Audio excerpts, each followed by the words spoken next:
The mahogany conference table stretched between us like a battlefield, and I watched my father's lawyer clear his throat 3 times before he found the courage to speak. Outside the floor-to-ceiling windows of Hamilton and Associates, they were all here for this moment. They had planned this. "I see," I said, my voice as calm as if he'd just told me the weather forecast. "And when was this change made?" 6 months ago, Hamilton replied, finally meeting my eyes. "Your father was very specific about his wishes. 6 months ago, right after Dad's stroke, when he'd been vulnerable and confused. Right when Marcus had suddenly appeared after 15 years of absence, claiming he wanted to reconnect with family. Right when I'd been working 18-hour days to keep our construction company afloat while Dad recovered. There's a small inheritance for you, of course," Hamilton continued, sliding a single sheet across the table. $50,000 and your father's watch collection." I picked up the paper with steady hands, though inside, something was breaking apart. 27 years of being the dutiful daughter, 27 years of learning the business from the ground up, of sacrificing my own dreams to build something lasting with Dad. 27 years reduced to pocket change and timepieces.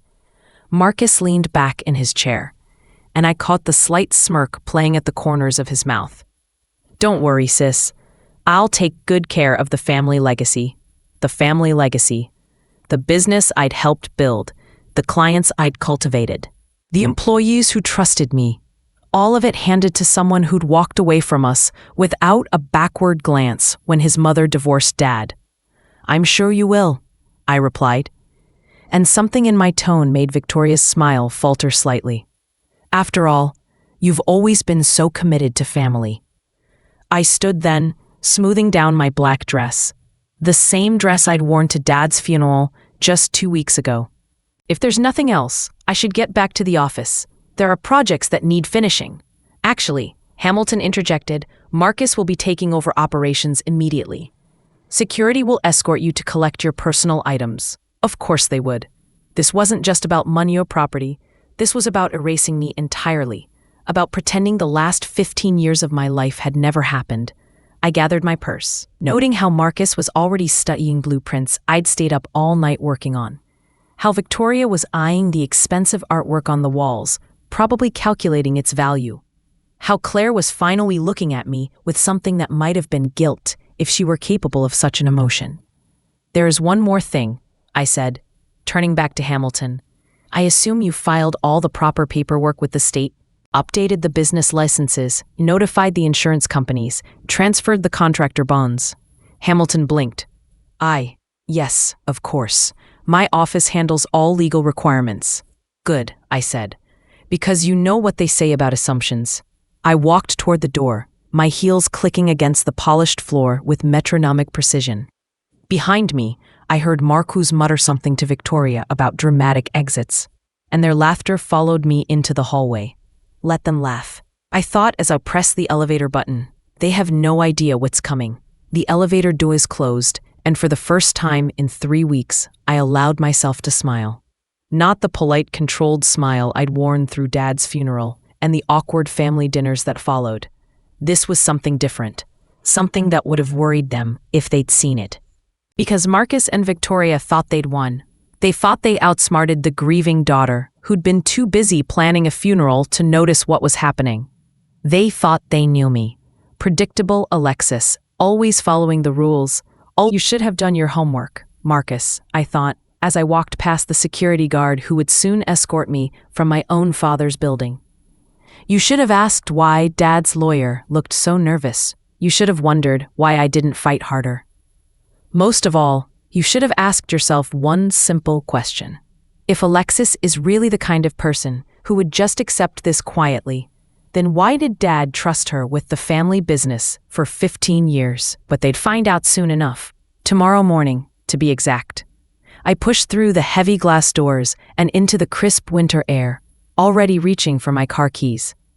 I had phone calls to make and documents to review. After 6 months of careful planning, everything was finally falling into place. Behind me, 20 stories up, they were probably already dividing up their spoils. counting money they thought they'd inherited, making plans for a future they'd never get to see. The beautiful thing about revenge is that it works best when your enemies help you build it. The security escort was a kindness I hadn't expected. Marcus had wanted to watch me pack my things himself, but Claire had intervened. "Let her have some dignity," she'd whispered, loud enough for me to hear. Dignity. As if dignity were something they could grant or take away. I walked through the offices of Brennan Construction like I was touring a museum of my own life. The reception area, where I'd answered phones as a teenager, learning the rhythm of the business. The conference room, where I'd presented my first independent bid at 22, hands shaking but voice steady. The corner office that should have been mine, where Dad's chair still held the impression of his body. My own office felt smaller than I remembered. 27 years of work reduced to a cardboard box. A few pictures, some awards, the coffee mug my assistant had given me last Christmas with "World's Best Boss" printed in cheerful blue letters. "Take your time," the security guard said, settling into a chair by the door. He was older, probably close to retirement, and something in his eyes suggested he'd seen this scene play out before. "Thank you," I said, opening my desk drawers with methodical precision. Everything important had been removed weeks ago, copied, scanned, and stored safely away from curious eyes. What remained was the carefully curated collection of someone who'd never suspected betrayal. In the bottom drawer, I found the framed photo of Dad and me at last year's company picnic. He had his arm around my shoulders, both of us grinning at the camera, barbecue sauce staining his golf shirt. The last normal moment we'd shared before his stroke changed everything. I touched the glass gently, remembering how proud he'd looked that day, how he'd introduced me to everyone as the daughter who made this old man's dreams come true. The employees had laughed and cheered, and I'd felt like I belonged somewhere. "Did you know what they were planning, Dad?" I wondered. "Or were you as blind as I pretended to be?" "Ms. Brennan?" The security guard shifted in his chair. "Everything all right?" "Fine," I said, slipping the photo into my box. "Just remembering." I sealed the box with tape and wrote my name across the top in careful block letters. As I worked, I became aware of voices in the hallway. Marcus and Victoria, conducting an impromptu tour of their new kingdom. "Need to update the client database," Marcus was saying. "Some of these accounts go back decades. We should focus on the most profitable relationships." "What about the employees?" Victoria asked. "Some of them have been here since Gerald started the company. We'll evaluate everyone individually. Keep the essential people, let the others go. It's just business. Just business. 27 years of relationships and loyalty, reduced to a profit margin analysis." I wondered if they'd already decided my fate, back when this plan was just a conversation over dinner. The voices faded as they moved toward the executive offices, and I hefted my box, testing its weight. Everything I was allowed to take from my own life fit in something the size of a microwave. "Ready?" the security guard asked. "Almost." I walked to the window that looked out over the construction yard where we stored equipment and materials. In the December cold, everything looked dormant. Backhoes and bulldozers covered in tarps, stacks of lumber wrapped in plastic, the skeleton of our latest project rising against the gray sky. Tomorrow, all of this would belong to Marcus. Tomorrow, he'd sit in Dad's chair and make decisions about projects I'd initiated, employees I'd hired, clients I'd cultivated. Tomorrow, he'd discover what I'd been planning for the last 6 months. But today, I could still remember what it felt like to build something with your own hands. "Miss Brennan?" The guard was standing now, clearly ready to finish this uncomfortable duty. "I'm ready," I said, and followed him toward the elevator. In the lobby, I passed the wall of photos documenting the company's history. Dad breaking ground on his first major project in 1987, the ribbon-cutting ceremony for the city's new library in 1995, me in a hard hat and safety vest, standing beside Dad as we celebrated the completion of the downtown medical center just 2 years ago. Would Marcus replace that photo with one of himself, I wondered? Or would he just take the whole wall down and start fresh? The elevator arrived, and as the doors closed, I caught a glimpse of the employee bulletin board, Someone had posted a birthday card for Tom in accounting. Someone else had shared photos from their daughter's wedding. These people had no idea their world was about to change. But it doesn't have to, I reminded myself. Not if everything goes according to plan. The parking garage was cold and echoing, my footsteps sharp against the concrete. I loaded my box into the trunk of my Honda Civic, practical and reliable, like everything else in my life had been. Like everyone expected me to continue being. I sat behind the wheel for a moment, looking up at the building that had been my second home for most of my adult life. Somewhere up there, Marcus was probably already rearranging Dad's office, putting his own stamp on things. Victoria was likely calculating the value of everything she could see. Claire was probably trying to convince herself she'd done the right thing. None of them were thinking about me anymore. I was already becoming history, a footnote in the story of Marcus's triumphant return. Perfect. I started the car and pulled out of the garage, into traffic that moved at the sluggish rhythm of a winter afternoon. At the first red light, I checked my phone. 3 missed calls from my best friend Amy, probably wanting to know how the will reading had gone. 2 voicemails from reporters. Word traveled fast in a city this size when a prominent businessman died and left everything to his long-lost son. There was also a text from Harrison Wells, the corporate attorney I'd been working with for the past month. Paperwork is filed and ready. Tomorrow will be interesting. Tomorrow will be justice, I typed back. The light turned green, and I drove through downtown toward my apartment, past the buildings Dad's company had helped construct, past the neighborhoods where our crews had built homes for young families and retirement communities for their grandparents. This city was full of Dad's legacy, the real legacy, built from sweat and integrity and the belief that good work mattered. Marcus thought he'd inherited all of that along with the bank accounts and property deeds. He thought ownership and legacy were the same thing. Tomorrow, he'd learn the difference. My apartment felt like a museum after the funeral. Too quiet, too clean. Everything exactly where I'd left it 2 weeks ago. I set my box of office belongings on the dining room table and stared at it for a moment. This pathetic summary of 3 decades of work. The answering machine was blinking. 7 messages. I poured myself a glass of wine, the expensive bottle Amy had brought me for my birthday, still unopened, and pressed play. Alexis, it's Amy. I saw the news about your dad's will online. What the hell happened? Call me. Miss Brennan, this is Tom Morrison from Channel 8 News. We'd like to get your reaction to today's will reading. Please call. I hit delete before he could finish. Hey, it's Jake from the construction crew. We heard about Marcus taking over. Some of the guys are pretty worried about their jobs. Call me if you get a chance. Jake. 53 years old, 2 kids in college, 22 years with the company.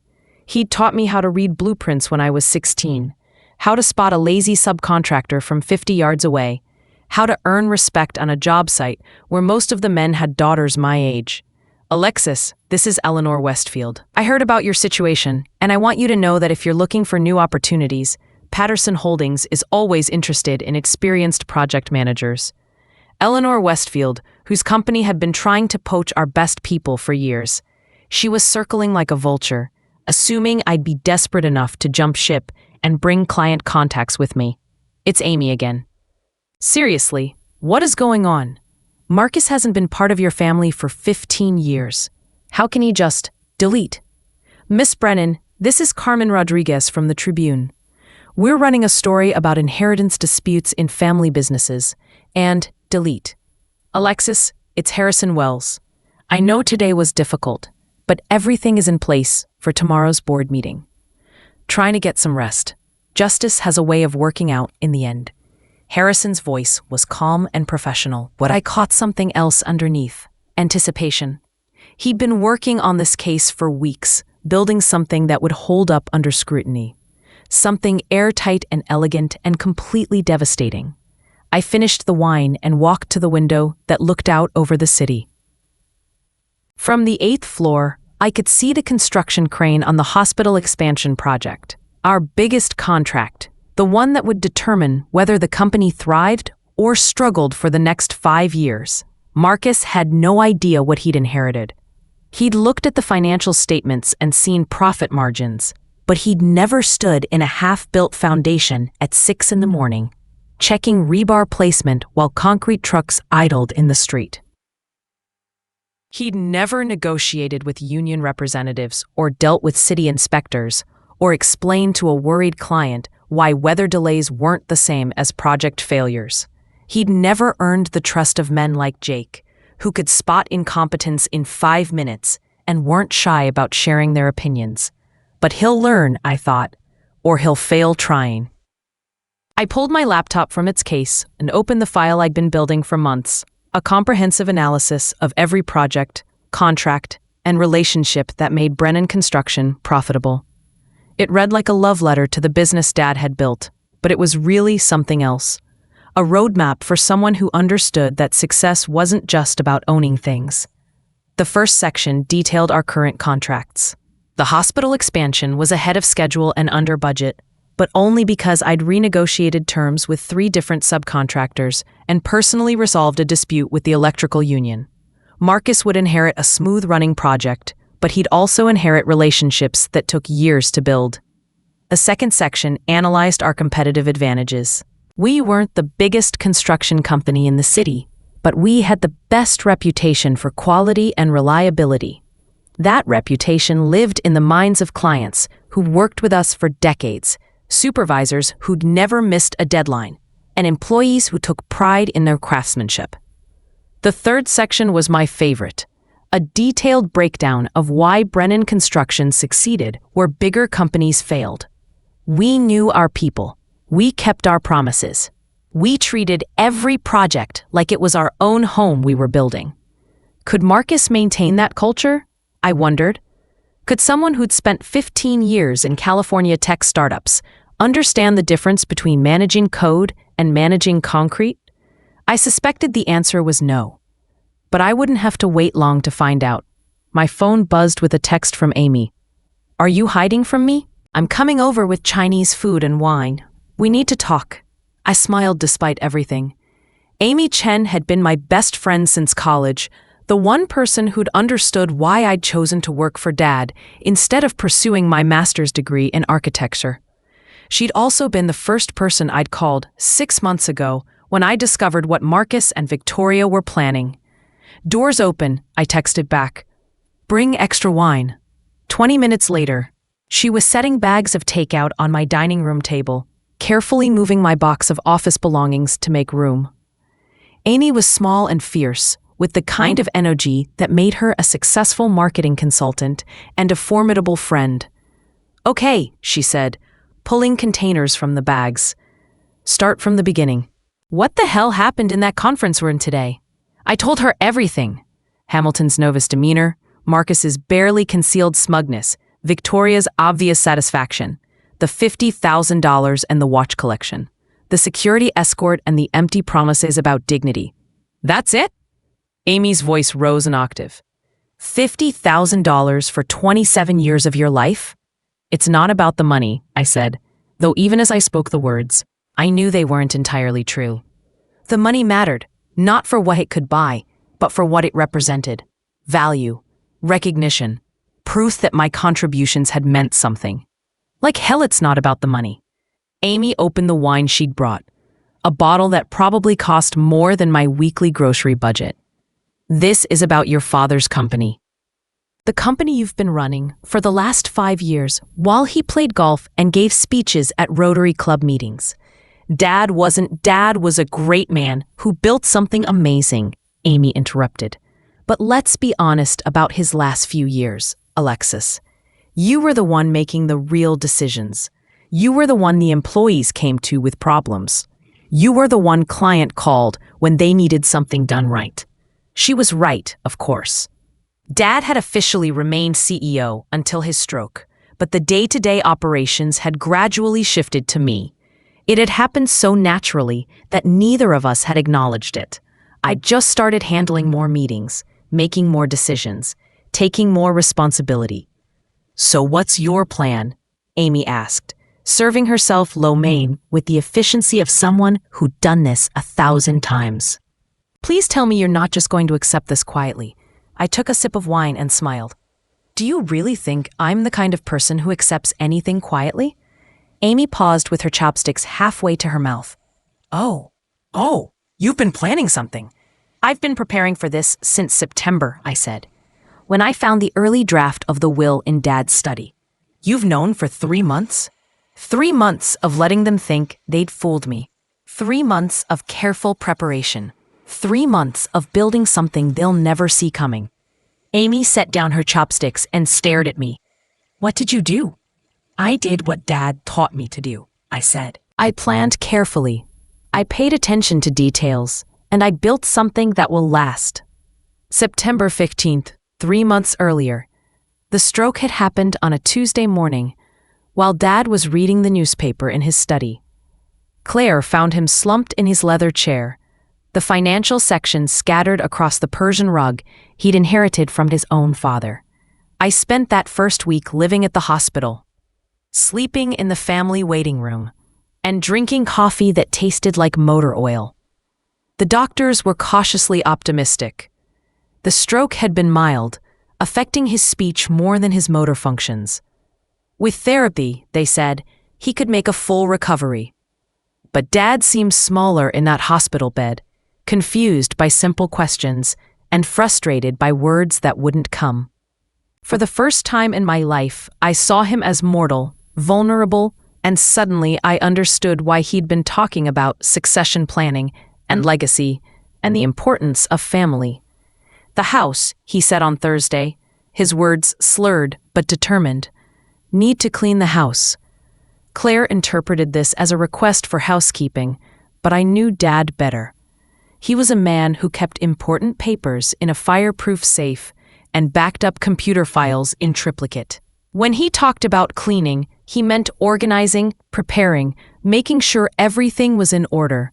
I'll take care of it, I told him, squeezing his hand. Don't worry about anything except getting better. That Saturday, I drove to the house I'd grown up in, a sprawling colonial in the city's most prestigious neighborhood, surrounded by oak trees Dad had planted when I was in elementary school. Claire was at the hospital, maintaining her vigil with the dedication of someone who genuinely loved her husband. Dad's study was exactly as he'd left it, coffee cups still on the desk, newspapers still scattered on the floor, reading glasses folded carefully on top of a stack of insurance documents. I started with the obvious things, filing papers, organizing receipts, creating neat piles of everything that would need attention when he came home. The safe was behind his diploma from the state university, hidden by a framed photo of the 3 of us at my college graduation. Dad had given me the combination years ago, trusting me with everything important: insurance policies, property deeds, the original incorporation papers for Brennan Construction.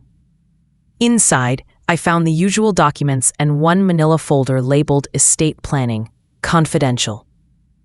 I almost didn't open it. Privacy had always been important to Dad, and I respected his boundaries even when he wasn't there to enforce them. But something about the folder felt urgent, like it was meant to be found.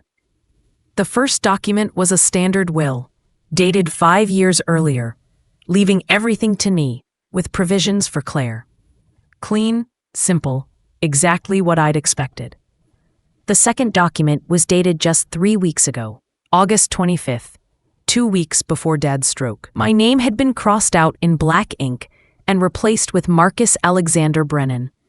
The house, the business, the investment accounts, everything transferred to the half-brother who'd sent exactly 3 Christmas cards in 15 years.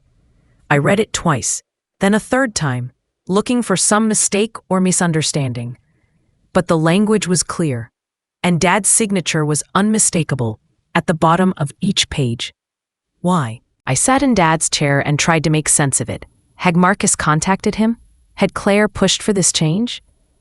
Had Dad's mild dementia made him susceptible to manipulation? I hadn't noticed. Then I found the third document, a letter in Dad's handwriting addressed to me. Alexis, if you're reading this, something has happened to me, and you found these papers. I hope I've had the chance to explain this decision to you in person, but if not, I need you to understand my reasoning. Marcus reached out to me 6 months ago. He's been through some difficult times.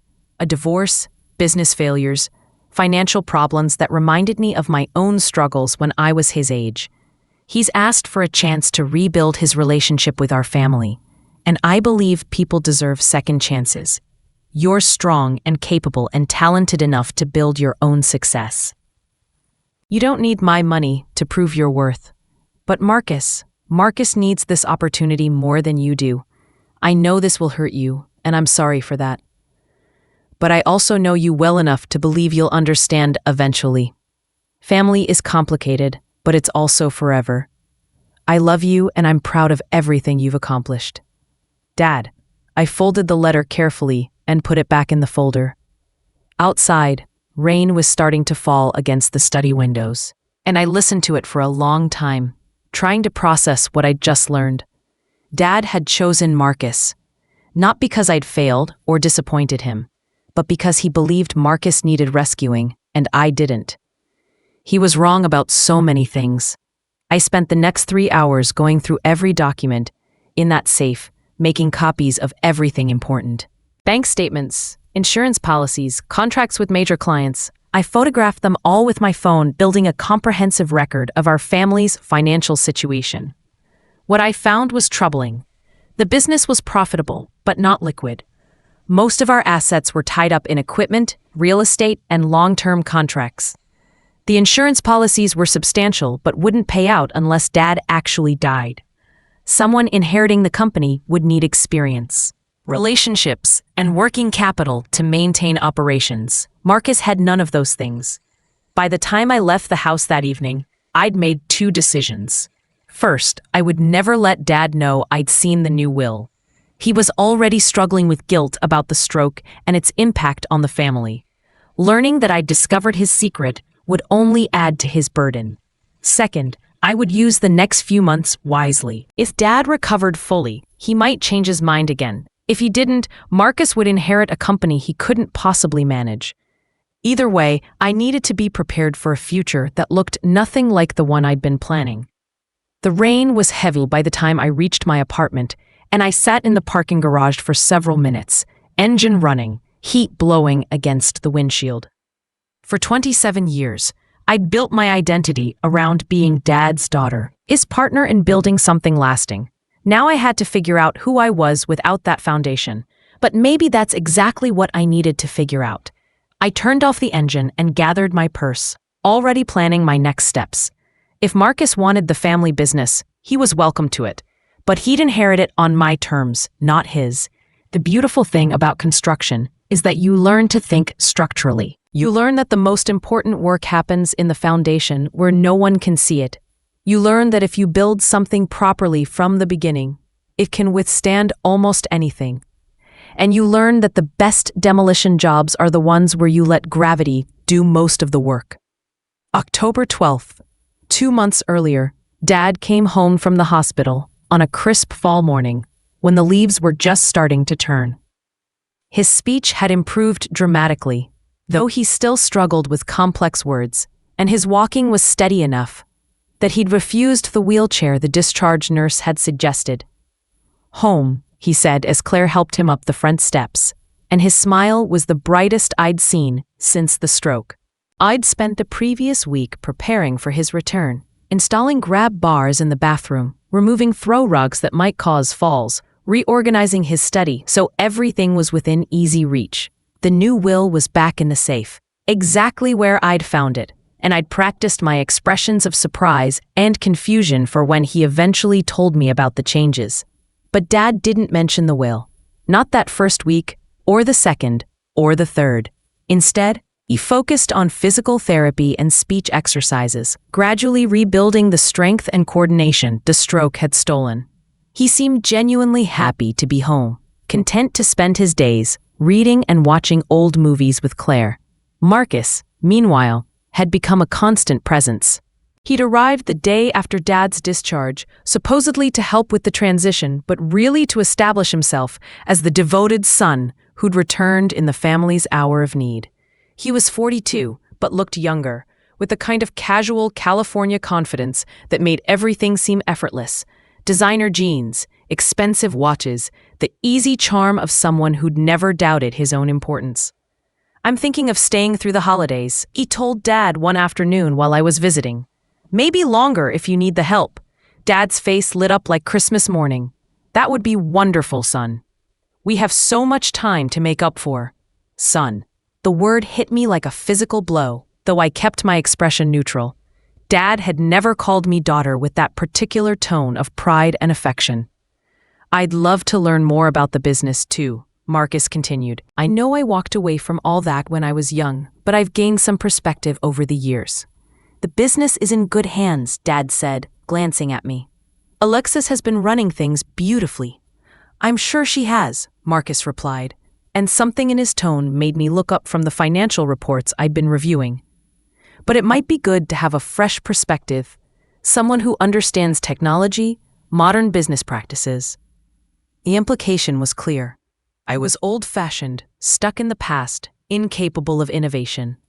It was a subtle attack, delivered with a smile, and Dad either didn't notice or chose to ignore it.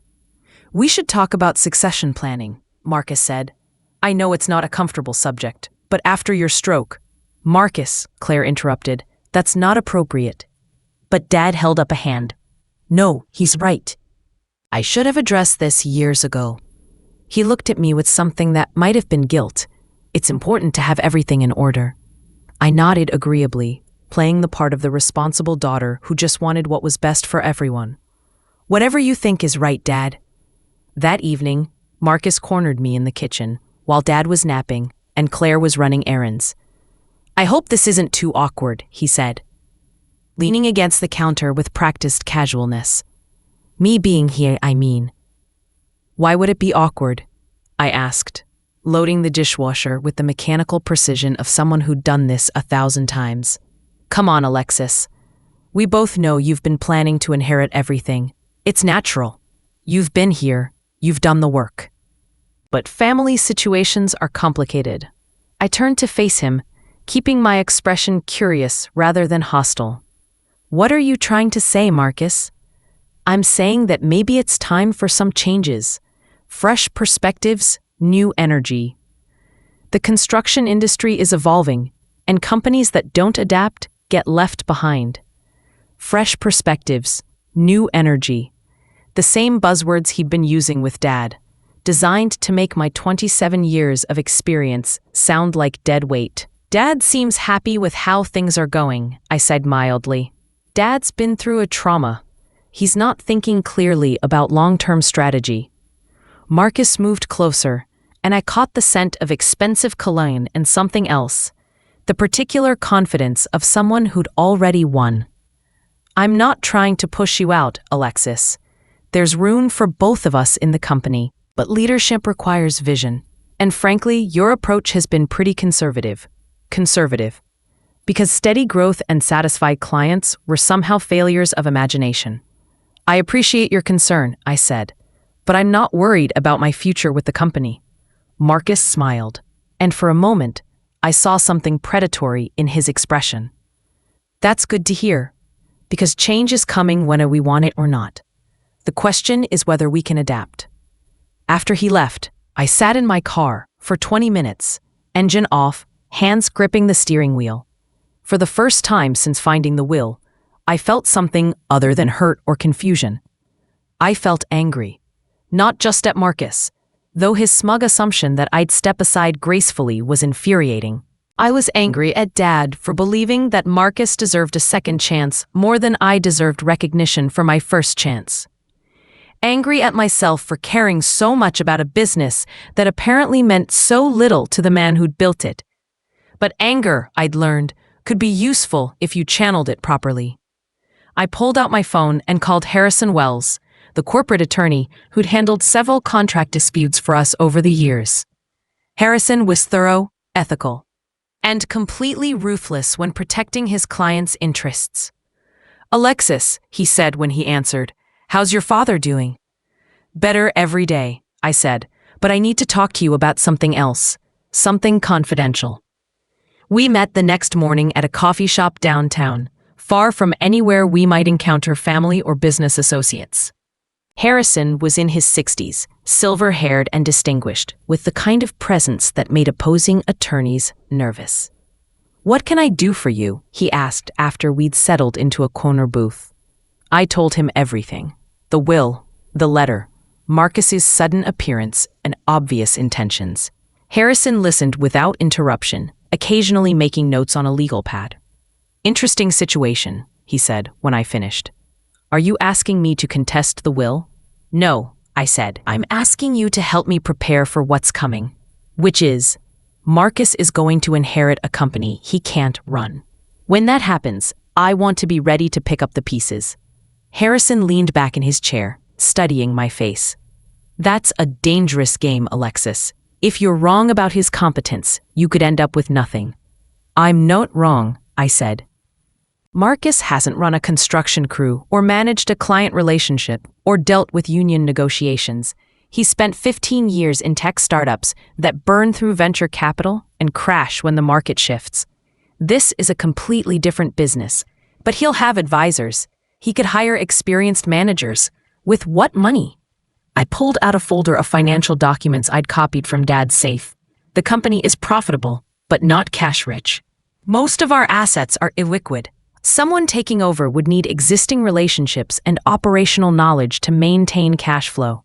Harrison reviewed the documents carefully, his expression growing more interested with each page. "What exactly are you proposing?" "I'm proposing to be patient," I said. "To let Marcus take control and make his own mistakes. And when those mistakes start affecting employees and clients, I want to be ready to step in." "As what? A competitor?" "As a partner. Someone who can provide the expertise and relationships he'll need to succeed."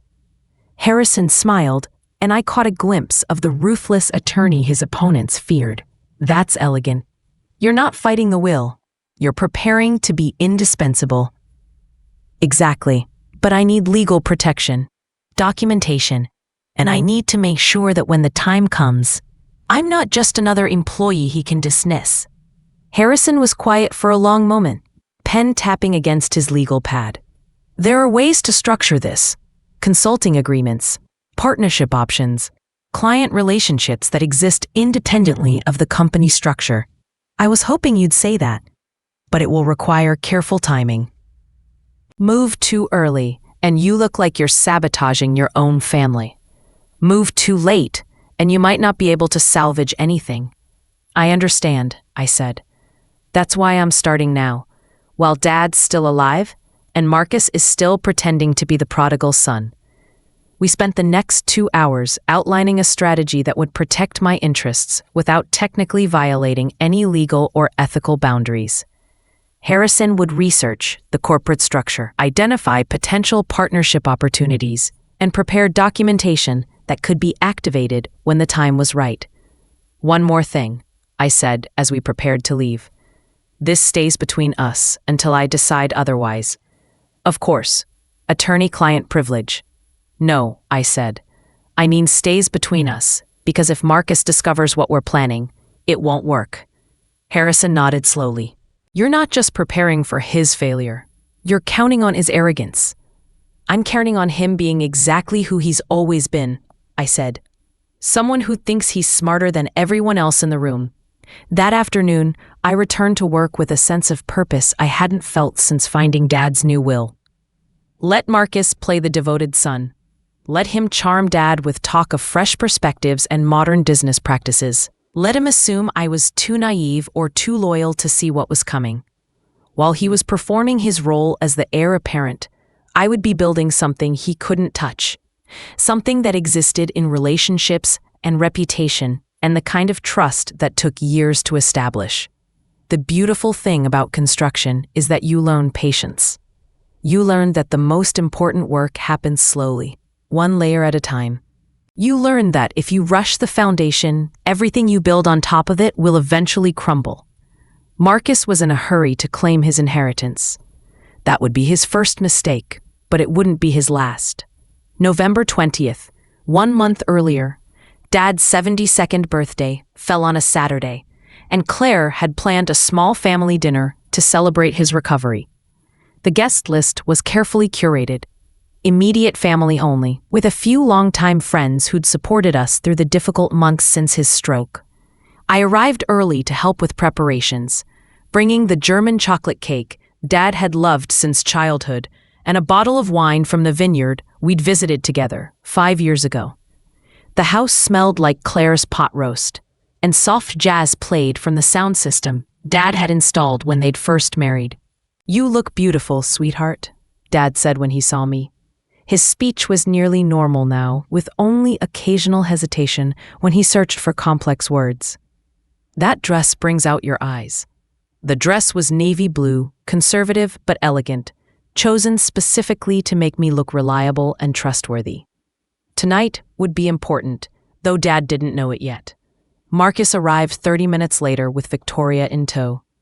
A surprise that made Claire's smile falter slightly. Victoria was in her 60s, but well-preserved, with the kind of artificial perfection that came from excellent plastic surgery and unlimited shopping budgets. She'd been Marcus's mother's best friend before becoming his stepmother, then his mother's rival after the divorce, and finally his business partner in various failed ventures. "Gerald!" Victoria swept into the living room like she owned it, arms extended for an embrace. "You look wonderful. Doesn't he look wonderful, Marcus?" "Like his old self," Marcus agreed, though something in his tone suggested this wasn't entirely positive. "It's amazing what good care and family support can accomplish." Dad beamed under the attention, clearly delighted to have his son and former daughter-in-law treating him like a beloved patriarch. I watched from the kitchen doorway, noting how Victoria's eyes cataloged everything, valuable insight, and how Marcus positioned himself near Dad's chair, like he belonged there. "Alexis has been such a help," Claire said, trying to include me in the conversation. "She's been managing everything at the office so Gerald can focus on recovery." "That's what family does," I said simply, accepting the supporting role they'd all assigned me. "Actually," Marcus said, "I've been thinking about taking a more active role in the business. Learning the operations, understanding the client relationships. It seems like the right time for me to contribute." Dad's face lit up with an expression I hadn't seen since before his stroke. Pure, uncomplicated joy. "That would be wonderful, son. We could work together, the way I always hoped we would. The way you always hoped we would." The words stung, though I kept my expression neutral. Had Dad been disappointed all these years that I wasn't Marcus? Had my 27 years of dedication been compensation for the son he'd really wanted? "I have some ideas about modernization," Marcus continued. "Technology upgrades, efficiency improvements, maybe expansion into new markets." "Expansion?" I couldn't help myself. "We're already operating at capacity with current contracts." "That's exactly what I mean," Marcus said, turning to me with practiced patience. "You're thinking about today's capacity. I'm thinking about tomorrow's opportunities." Victoria nodded enthusiastically. "Marcus has such vision. That's what the construction industry needs. People who can see beyond traditional limitations. Traditional limitations, like profit margins and quality control and the kind of reputation that took decades to build. Well, Dad said diplomatically, we can always use fresh ideas. Alexis and Marcus working together. That would be something special. Working together. As if Marcus would be interested in collaboration rather than domination. Dinner conversation slowed around safe topics. Dad's physical therapy progress, Claire's garden club activities, Marcus's stories about California weather. I played the part of the devoted daughter, asking appropriate questions and making supportive comments while mentally reviewing the documents Harrison had prepared. After dessert, Dad stood with the careful deliberation of someone still rebuilding confidence in his own body. "I have an announcement to make," he said, raising his wine glass. "Here it comes. This birthday feels especially meaningful because it reminds me how precious time is," Dad continued. "The stroke taught me that we can't take tomorrow for granted, which is why I've made some important decisions about the future." Claire reached for his hand, and I noticed she was avoiding my eyes. I've updated my will, Dad said, to reflect my hopes for the family business. Marcus will be inheriting the company when I'm gone, with provisions for everyone else, of course. The silence that followed was broken only by the soft jazz still playing from the sound system. Victoria was practically glowing with satisfaction. Marcus was nodding gravely, as if this burden of inheritance was a heavy responsibility he'd reluctantly accepted. Claire was studying her wine glass like it contained secrets, and I was thinking about the performance I'd rehearsed for this moment. "Dad," I said quietly, "are you sure about this?" "I am, sweetheart. I know it might seem surprising, but I believe Marcus has the vision to take the company in new directions. But I've been running operations for 5 years. I know every client, every employee, every ongoing project, and you've done a wonderful job," Dad said quickly. "But Marcus brings something different: experience with technology, understanding of modern business practices, like the startup he'd run into the ground 3 years ago, or the consulting firm that had folded when its primary client discovered billing irregularities. I think we should talk about this privately," I said, letting hurt creep into my voice. "As a family, there's nothing to discuss," Marcus said, his tone gentle but firm. "Dad has made his decision, and I think it's the right one. The company needs leadership that can adapt to changing markets." "The company needs leadership that understands construction," I replied, allowing a flash of anger to show. "This isn't some tech startup, Marcus. We're dealing with union contracts and safety regulations and client relationships that go back decades. Which is why we'll need to work together," Marcus said smoothly. "Your operational knowledge combined with my strategic vision, it could be a powerful partnership. As if I'd be anything more than a middle manager reporting to him." "I need some air," I said, standing abruptly and walking toward the front door. Behind me, I heard Claire say something about giving me time to adjust, and Victoria murmur something about family dynamics being complicated. I stepped onto the front porch and breathed the cold November air, counting to 60 before Dad appeared beside me. "I know this is hard," he said, settling into the wicker chair where he'd spent countless summer evenings reading the newspaper. "But I hope you'll understand that I'm trying to do what's best for everyone. Are you?" I asked, turning to face him. "Or are you trying to fix something that happened 15 years ago?" Dad was quiet for a long moment. "Maybe both," he said finally. Marcus was so angry when he left. He said I'd never given him a real chance, that I'd always preferred you. He'd been right. "But this isn't about the past," Dad continued. "This is about the future. You're talented enough to succeed anywhere. Alexis, you don't need my company to prove your worth." "What if they want it anyway?" I asked. "What if I've spent my entire adult life building something I believed would be mine someday?" "Then I'm sorry," Dad said simply. "But sometimes being a parent means making difficult decisions." I stood there for several minutes after he went back inside, listening to the muffled sound of conversation through the windows. They were probably discussing my reaction, planning how to manage my transition from heir to employee. Let them plan. I pulled out my phone and sent a text to Harrison. "It's official. He told the family tonight. Are we ready?" The response came within minutes. "Everything is in place." The hardest part now is waiting. I walked back into the house, where Marcus was showing Dad something on his laptop, probably a presentation about modernization and efficiency improvements. They looked up when I entered, and I could see the careful hope in Dad's eyes. "I'm sorry I reacted that way," I said, taking my seat at the table. "This is just a lot to process." "Of course it is," Dad said, relief evident in his voice. "Change is never easy." "I want what's best for the company," I continued, looking directly at Marcus. "And if you really think you can take it in new directions, then I'll do everything I can to support that transition." Marcus smiled, and I caught a flash of triumph in his expression. "I appreciate that, Alexis. I really do. And I want you to know that your experience will be invaluable as we move forward." Invaluable. Right up until the moment he decided my experience was old-fashioned and my methods were inefficient.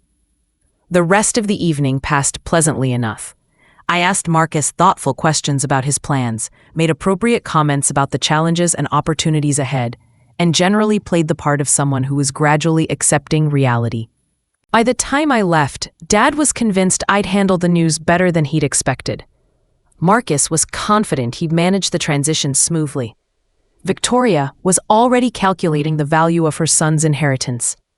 None of them suspected that I was counting down the days until Marcus discovered what he'd really inherited. December 10th, 6 days before the will reading, Dad died on a Tuesday morning, 3 weeks before Christmas, and 6 months after the stroke that had changed everything. He'd been feeling tired the day before, but attributed it to the physical therapy session that had been particularly challenging. Claire found him in his study, slumped over the desk where he'd been writing Christmas cards, his fountain pen still uncapped in his hand. The paramedics said it was his heart, quick and painless, the kind of death that doctors called merciful. But there was nothing merciful about the way it felt, standing in that study where I'd discovered his new will, watching strangers load his body onto a gurney while Claire sobbed into her hands. Marcus arrived within hours, flying in from California with the efficiency of someone who'd been expecting this call. He took charge immediately, making funeral arrangements and contacting business associates with the kind of calm competence that impressed everyone who didn't know him well. Dad would have wanted something simple, he told the funeral director. Elegant but not elaborate. He was never comfortable being the center of attention. Dad would have wanted his daughter to plan his funeral, I thought, but I didn't say it. There would be time for confrontation later. The service was held at St. Mark's Episcopal, where Dad had been a member for 30 years and a vestry member for the last 10. The church was packed. Employees from the company, clients he'd worked with for decades, neighbors and friends and business associates who'd respected him for his integrity and kindness. I sat in the front pew between Claire and Marcus, listening to the rector describe a man who'd built his success on hard work and honest dealing. The eulogy mentioned Dad's commitment to quality, his loyalty to employees, his belief that a man's word was his bond, everything Marcus would never understand. After the service, people approached our family with condolences and memories. Jake from the construction crew talked about the time Dad had personally driven him to the hospital when he'd been injured on a job site. Eleanor Patterson, our biggest commercial client, mentioned the way Dad had once absorbed cost overruns rather than billing her for unexpected complications. Your father was one of the good ones, she told me, gripping my hands with surprising strength. In this business, that's rarer than you might think. Marcus accepted these tributes with appropriate gravity, nodding and thanking people for their kind words. But I noticed he didn't contribute any stories of his own. 15 years away had left him with no memories to share, no relationships to draw on, no understanding of the man everyone else was mourning. The reception was held at the country club, where Dad had played golf every Saturday morning for 20 years. I moved through the crowd, accepting sympathy and sharing memories, playing the part of the grieving daughter, while mentally noting which clients seemed most concerned about the future of their projects. Alexis, Tom Reynolds from First National Bank, pulled me aside near the dessert table. I'm sorry for your loss, but I need to ask about the Riverside Hospital project. We're the primary lender, and with your father's passing, the project is on schedule and under budget. I assured him, nothing will change in terms of our commitments. But who's going to be running things now? I mean, long term? I glanced across the room where Marcus was deep in conversation with Hamilton, probably discussing legal procedures and timelines. That's still being determined, I said carefully. But I can guarantee that every contract will be honored. Tom looked relieved, but not entirely convinced. Keep me posted, will you? The bank has a significant exposure here. Similar conversations happened throughout the afternoon. Clients wanting reassurance, employees seeking guidance, suppliers concerned about payment schedules. Everyone who depended on Dad's word was suddenly wondering what his absence would mean for their own security. Marcus, meanwhile, was focused on more immediate concerns. We need to schedule the will reading as soon as possible, he told Hamilton during a quiet moment near the bar. There are business decisions that can't wait. Of course, Hamilton replied. I'll coordinate with everyone's schedules, and we should probably meet separately first, Marcus continued, to discuss transition planning and immediate operational needs. I wasn't supposed to overhear this conversation, but I'd positioned myself strategically near a flower arrangement that provided both cover and acoustics. Marcus was already thinking like an owner, making plans that assumed I'd step aside gracefully once the will was read. 6 more days. That evening, I sat in my apartment, reviewing the timeline Harrison and I had developed. Tomorrow, I would meet with our key employees to reassure them about job security. Thursday, I would contact our major clients to personally guarantee project continuity. Friday, I would finalize the legal documents that would transform everything. And Monday, Marcus would learn that inheriting a company was very different from running one. My phone rang. Amy, calling to check on me after the funeral. How are you holding up? She asked. I'm managing, I said, which was true in more ways than she knew. And how's Marcus handling everything? Like someone who's never lost anyone he actually loved. Amy was quiet for a moment. That's harsh even for you. Is it? He hadn't spoken to Dad in 2 years before the stroke. He sent a card at Christmas and called on birthdays. That's not love, Amy. That's obligation. But people change. Maybe he really did want to reconnect. Maybe, I said. Or maybe he heard about Dad's health problems and saw an opportunity. You really think he's that calculating? I thought about the way Marcus had positioned himself at the funeral, accepting condolences like he'd been the devoted son all along.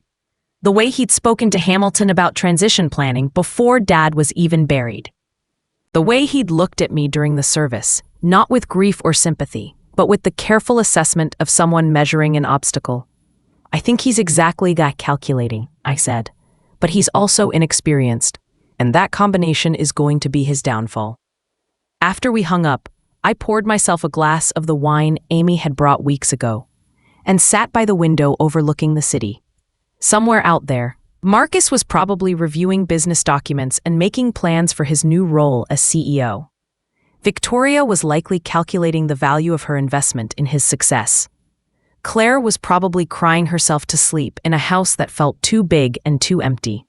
And in offices across the city, Harrison was putting the finishing touches on documents that would change everything. 6 more days, Dad, I thought, raising my glass to the window. 6 more days, and then we'll see what your legacy is really worth. December 16th, the day of the will reading, I woke at 5:30 that morning, 2 hours before my alarm, and lay in bed watching winter dawn creep across the ceiling. Today would change everything, though not in the way Marcus expected. By 6, I was dressed and reviewing my notes one final time. Harrison had called the night before to confirm that all documents were prepared and filed. Are you ready for this? He'd asked, and I'd surprised myself by answering yes without hesitation. At 7, I drove to the office to handle a few last-minute details. The parking lot was nearly empty. Most employees wouldn't arrive until 8, and Marcus had taken the week off to handle family business. I used my key card to enter through the main door, breathing in the familiar scent of coffee and sawdust, and the industrial carpet that had needed replacing for 2 years. My office felt different already, like a space I was visiting rather than inhabiting. I packed the last few personal items into a box, leaving behind only the things that belonged to the company rather than to me. The coffee maker stayed, the motivational posters stayed, the family photo came with me. Jake arrived while I was finishing, his work boots loud against the tile floor. Morning, Alexis, he said, pausing in my doorway. Didn't expect to see you here so early. Couldn't sleep, I said, sealing the box with tape. Too much on my mind. Jake studied my face with the careful attention of someone who'd learned to read people over 22 years in construction. Today's the will reading, isn't it? Yes. And you're packing up your office. Just being prepared, I said, though we both knew what that meant. Jake was quiet for a moment, turning his hard hat in his hands. The crew's been talking, he said finally, about what happens next, about whether Marcus knows enough about the business to keep things running smooth. What do you think? I asked. I think 15 years in California doesn't teach you much about pouring concrete in December. Jake's voice was carefully neutral, but his meaning is clear. I think there's going to be a learning curve. Learning curves can be good, I said diplomatically. Fresh perspectives, new ideas. Sure, Jake agreed. As long as the person doing the learning understands that concrete doesn't care about your perspective. It sets up the same way whether you've got an MBA or a GED. After Jake left, I walked through the building one more time, noting details I might not see again for a while. The bulletin board where employees posted family photos and birthday announcements. The conference room where I'd presented my first independent bid 8 years ago. The corner where we kept the coffee machine that had been brewing terrible coffee since 1987, but had somehow become part of the company culture. At 9:30, I locked the building and drove downtown to Hamilton's office, arriving exactly on time. The receptionist directed me to the same conference room where my life had been reorganized 3 weeks earlier, and I took the same seat I'd occupied for Dad's funeral planning meeting. Marcus was already there, dressed in the charcoal suit that probably cost more than most of our employees made in a week. Victoria sat beside him, wearing black Chanel and the expression of someone attending a coronation rather than a will reading. Claire had chosen a navy dress and a string of pearls Dad had given her for their 5th anniversary. Alexis, Marcus stood when I entered, offering the kind of formal embrace that looked good for observers. How are you holding up? One day at a time, I said, taking my seat across from him. Hamilton arrived precisely at 10, carrying a leather portfolio that contained the legal framework for everything that would follow. He looked nervous, more nervous than I'd expected for a routine will reading. Thank you all for coming, he began, settling into his chair at the head of the table. I know this is difficult, but Gerald was very specific about his wishes. Here we go. Before we begin, Hamilton continued, I should mention that there have been some developments since Gerald's passing. Legal requirements that needed to be addressed. Marcus frowned. What kind of developments? Nothing that affects the basic terms of the will, Hamilton said quickly. But there are some operational considerations we'll need to discuss. I kept my expression neutral, though inside I was counting heartbeats. Hamilton was following the script we'd rehearsed, building tension before the revelation that would change everything. Let's start with the will itself, Hamilton said, opening his portfolio. Gerald's wishes were clear. The family home goes to Claire, with a life estate that allows her to remain there as long as she chooses. The investment accounts are divided between Claire and Marcus, with a smaller portion designated for Alexis. Claire nodded, unsurprised by arrangements she'd probably discussed with Dad before his death.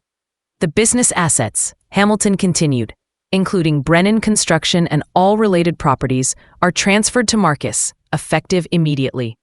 Victoria actually smiled, a brief flash of triumph she couldn't quite suppress. Marcus maintained his grave expression, but I caught the slight relaxation in his shoulders, relief that everything was proceeding as expected. However, Hamilton said, and that single word changed the energy in the room completely. There are some complications regarding the business transfer. What kind of complications? Marcus asked, his voice sharp with sudden attention. Hamilton consulted his notes, though I knew he had every detail memorized. 3 months ago, Gerald restructured the company's operational framework. Specifically, he created a management partnership that grants certain employees significant authority over day-to-day operations. A management partnership? Victoria leaned forward. What does that mean exactly? It means that while Marcus inherits ownership of the company, operational control is shared with the management partner. All major decisions, hiring, firing, contract negotiations, financial planning, require mutual agreement. The silence that followed was deafening. Marcus was staring at Hamilton, like he'd started speaking a foreign language. Victoria's smile had disappeared entirely. Claire looked confused, but not particularly concerned. Who's the management partner? Marcus asked, though his tone suggested he already suspected the answer. Alexis, Hamilton said simply. The partnership agreement grants her 51% operational control, with Marcus retaining 49%, as the primary investor. 51%. Enough to ensure that every significant decision would require my approval. That's impossible, Victoria said. Gerald wouldn't have done that without telling us. Actually, Hamilton replied, the partnership was filed with the state 3 months ago. All the paperwork is in order. Marcus was very still. The kind of stillness that comes before explosion or calculation. Let me understand this, he said carefully.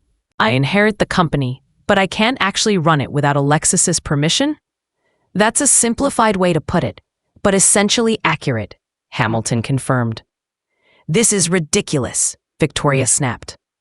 Gerald was recovering from a stroke. He wasn't thinking clearly. Mrs. Patterson, Hamilton's voice carried the authority of someone who'd practiced law for 30 years. I can assure you that Gerald was completely competent when these documents were signed. We took extensive precautions to ensure that. I watched Marcus process this information, saw the moment when shock shifted to anger and then to something more dangerous, the cold calculation of someone reassessing an opponent they'd underestimated. When was this partnership created? He asked. September 23rd, Hamilton replied. 6 weeks after I'd found the will. 6 weeks after I'd started planning. And Alexis knew about it? The partnership was her suggestion, Hamilton said.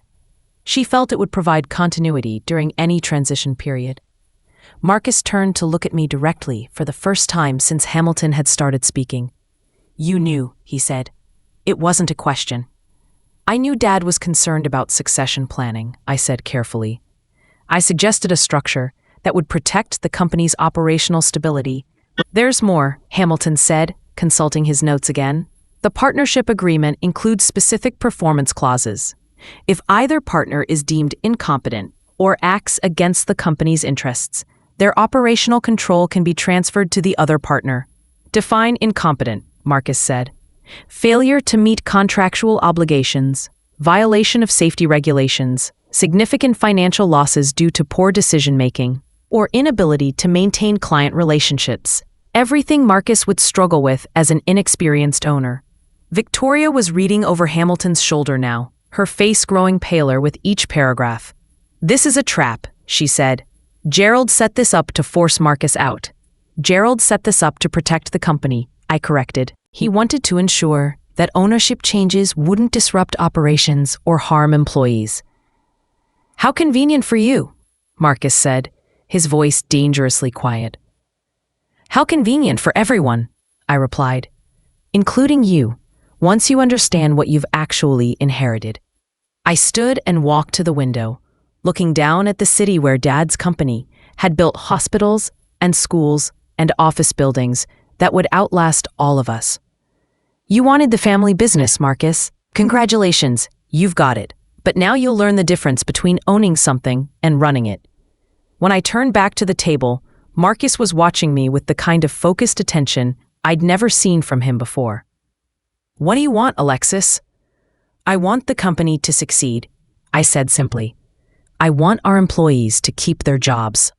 I want our clients to trust that their projects will be completed on time and on budget. I want Dad's legacy to mean something more than a number in a bank account. And if I can't provide that, then the partnership agreement allows me to buy out your interest at fair market value.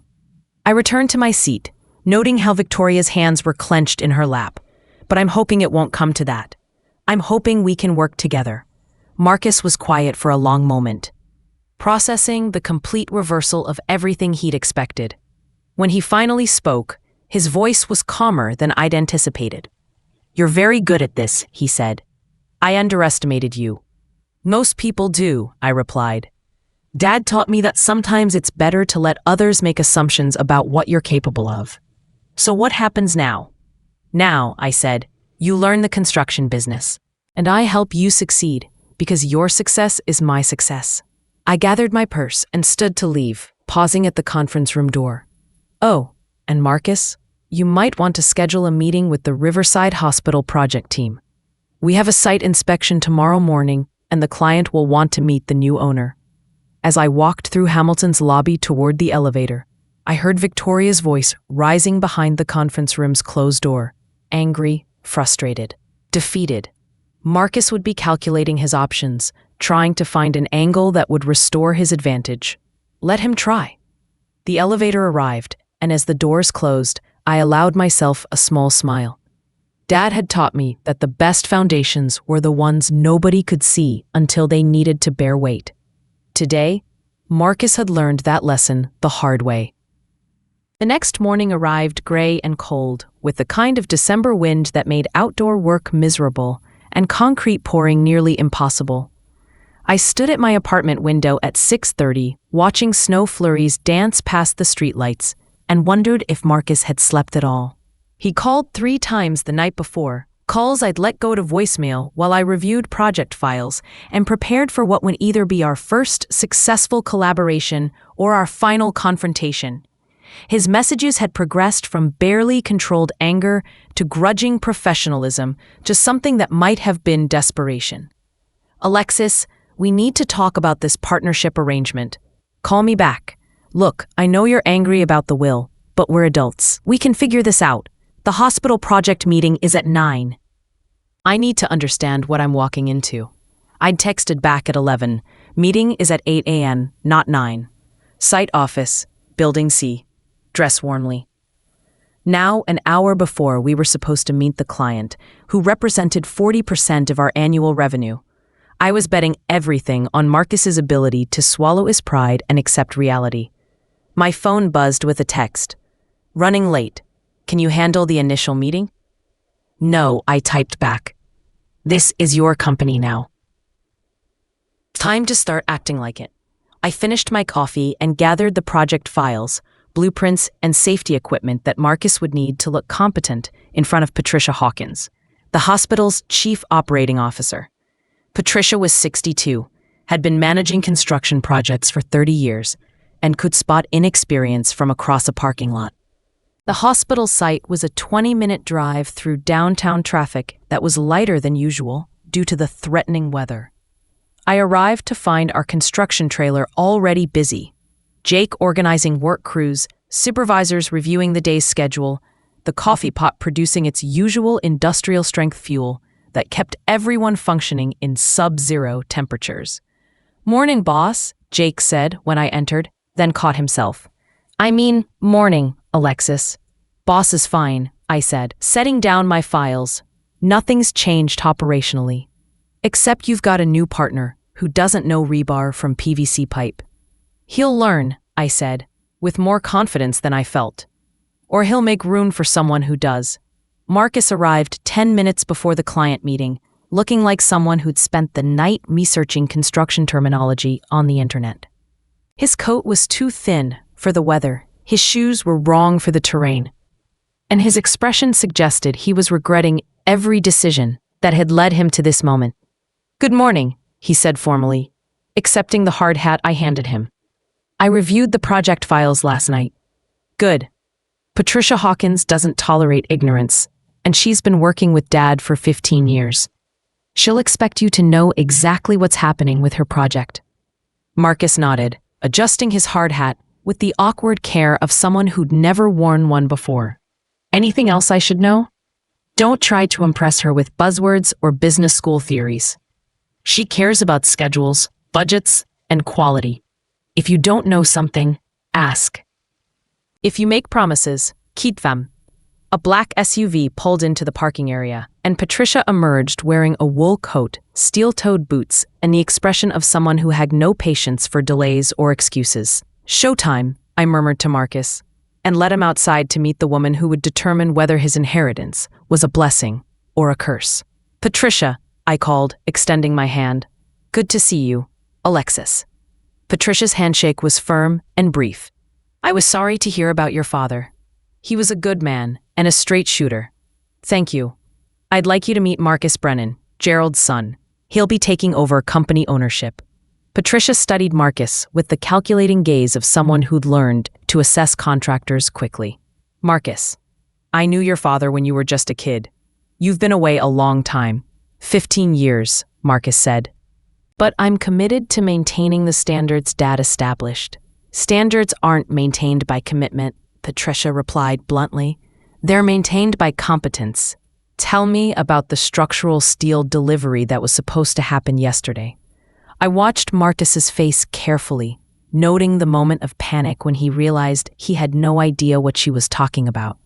He glanced at me, and I gave him an almost imperceptible nod toward Jake, who was standing near the trailer entrance. "Jake," Marcus called, adapting quickly. "Can you update Miss Hawkins on the steel delivery situation?" "Weather delayed the trucks," Jake reported. "Steel's arriving this afternoon instead of yesterday. We've adjusted the schedule to pour concrete sections Friday through Sunday, assuming the temperature holds above 30 degrees. Patricia nodded approvingly. "And if the temperature drops?" Marcus looked at me again, and I mouthed, "Heaters," silently. "We have portable heaters on standby," Marcus said. "Cold weather procedures are already in place." "Good. What's the status on the electrical rough-in for the third floor?" This time, Marcus didn't hesitate. "Jake, electrical status?" For the next 30 minutes, Patricia fired questions about scheduling, materials, labor costs, and safety procedures. Marcus managed each one by deferring to Jake or requesting updates from other supervisors, effectively conducting a project review without revealing how little he actually knew. "Interesting management style," Patricia commented, as we walked through the partially completed building. "Your father preferred to have all the details at his fingertips.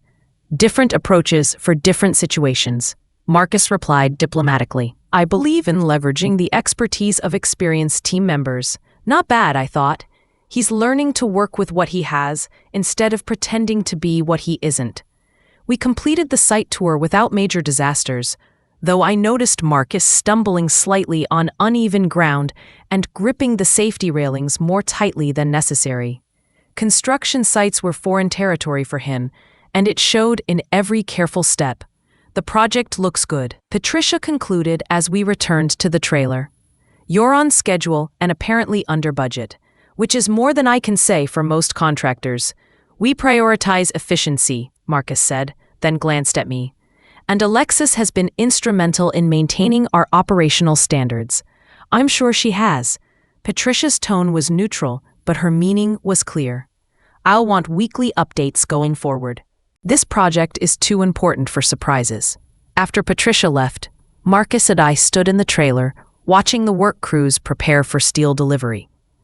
He was quiet for several minutes, processing everything that had just happened. "She knows I don't have a clue," he said finally. "She knows you're inexperienced," I corrected. "That's different. Inexperience can be fixed with time and effort. Stupidity can't." "Which category do I fall into?" I considered the question seriously. "That depends on what you do next." Marcus pulled off his hard hat and ran his fingers through his hair. "What I do next is figure out how to run a construction company without embarrassing myself or bankrupting the business. Or you could accept that running a construction company requires more than good intentions and a business degree. Meaning maybe the partnership arrangement isn't a trap. Maybe it's exactly what Dad intended. A way for you to learn the business without destroying it in the process." Marcus was quiet again, watching Jake direct a crew of younger workers in securing equipment against the wind. "You really think I can learn this?" "I think you're smarter than you pretended to be yesterday," I said. "And I think you care more about succeeding than you do about proving you don't need help." "What would that look like? Us working together, I mean." I'd been hoping he'd ask that question. "It would look like you learning every aspect of the business: operations, finances, client relations, employee management. It would look like you spending time with crews, understanding how buildings actually get built. It would look like you earning the respect of people who knew Dad and wondering whether his son is worth following. And in return, you get to inherit something worth inheriting. A company that makes money, treats employees fairly, and builds things that last." Marcus nodded slowly. "What about Victoria?" "She's been planning to help with business development, marketing strategy." "Victoria's welcome to offer advice," I said carefully. "But operational decisions get made by people who understand operations." "She's not going to like that." "I'm sure she's not, but this isn't about what Victoria likes. It's about what works. We spent the next hour reviewing the hospital project timeline and discussing the other major contracts that would require Marcus's attention over the coming months. He asked intelligent questions and took detailed notes, approaching the learning process with the kind of systematic focus that had probably served him well in his tech career. "There's something else we need to discuss," I said as we prepared to leave. "The partnership agreement includes provisions for profit sharing and decision-making authority, but it doesn't address day-to-day management structure." "What do you mean?" "I mean we need to decide who's responsible for what. Client relations, employee supervision, financial oversight, strategic planning. If we're going to work together, we need clear roles and boundaries." Marcus considered this. "What do you think makes sense?" "I think you should focus on learning the business from the ground up. Spend time with different crews, understand how each phase of construction works. Learn to read blueprints and schedules and cost reports. I'll handle client relations and operational management until you're ready to take on more responsibility." "How long do you think that would take? For someone with your background?" 6 months to understand the basics, a year to be competent, 2 years to be good at it. And if I'm not good at it after 2 years? Then we revisit the partnership terms, I said simply. But I don't think it will come to that. We walked to the parking area together, our breath visible in the cold air. Marcus paused beside his car, a BMW sedan that looked ridiculously out of place next to the pickup trucks and work vans that surrounded it. "I owe you an apology," he said suddenly. "For what?" "For assuming you'd just step aside gracefully when you found out about the will. For thinking I could walk in and take over something you'd spent years building." "You don't owe me an apology for wanting what Dad offered you," I said. "But you do owe it to yourself to make sure you can handle what comes with it." Marcus got into his car, but rolled down the window before starting the engine. "One more question. Yesterday, when Hamilton was reading the will, you didn't look surprised by any of it. The partnership agreement, the operational control provisions. You knew exactly what was coming." "I did. How long have you been planning this?" I smiled, thinking back to that September afternoon when I'd found Dad's new will and made the decision to stop being a victim of other people's choices. Since the day I realized that sometimes the best way to get what you want is to let other people think they're getting what they want. Marcus nodded slowly, understanding passing between us like a current. "You're nothing like I thought you were." "Most people make that mistake," I said. "Dad taught me that underestimation can be a powerful advantage." I walked to my own car, leaving Marcus sitting in the hospital parking lot, probably reconsidering everything he thought he knew about his inheritance and his new partner. Phase 1 complete, I thought, as I drove back downtown. Now comes the hard part. The next few weeks developed a routine that surprised everyone, including me. Marcus arrived at the office every morning at 7:30, dressed in work clothes that gradually looked less costume-like and more practical. He spent his days shadowing different supervisors, learning to distinguish between load-bearing walls and partition walls, understanding why concrete needed to cure slowly, and why electrical work couldn't begin until plumbing was roughed in. I watched him struggle with concepts that seemed obvious to me after 27 years in the business, but I also watched him adapt. When Jake explained why a particular concrete core had to be delayed, Marcus asked follow-up questions until he understood not just the what, but the why. When our lead electrician described the complications of working around existing HVAC systems, Marcus took notes and requested copies of the relevant blueprints. "He's not hopeless," Jake admitted after Marcus's second week on the job.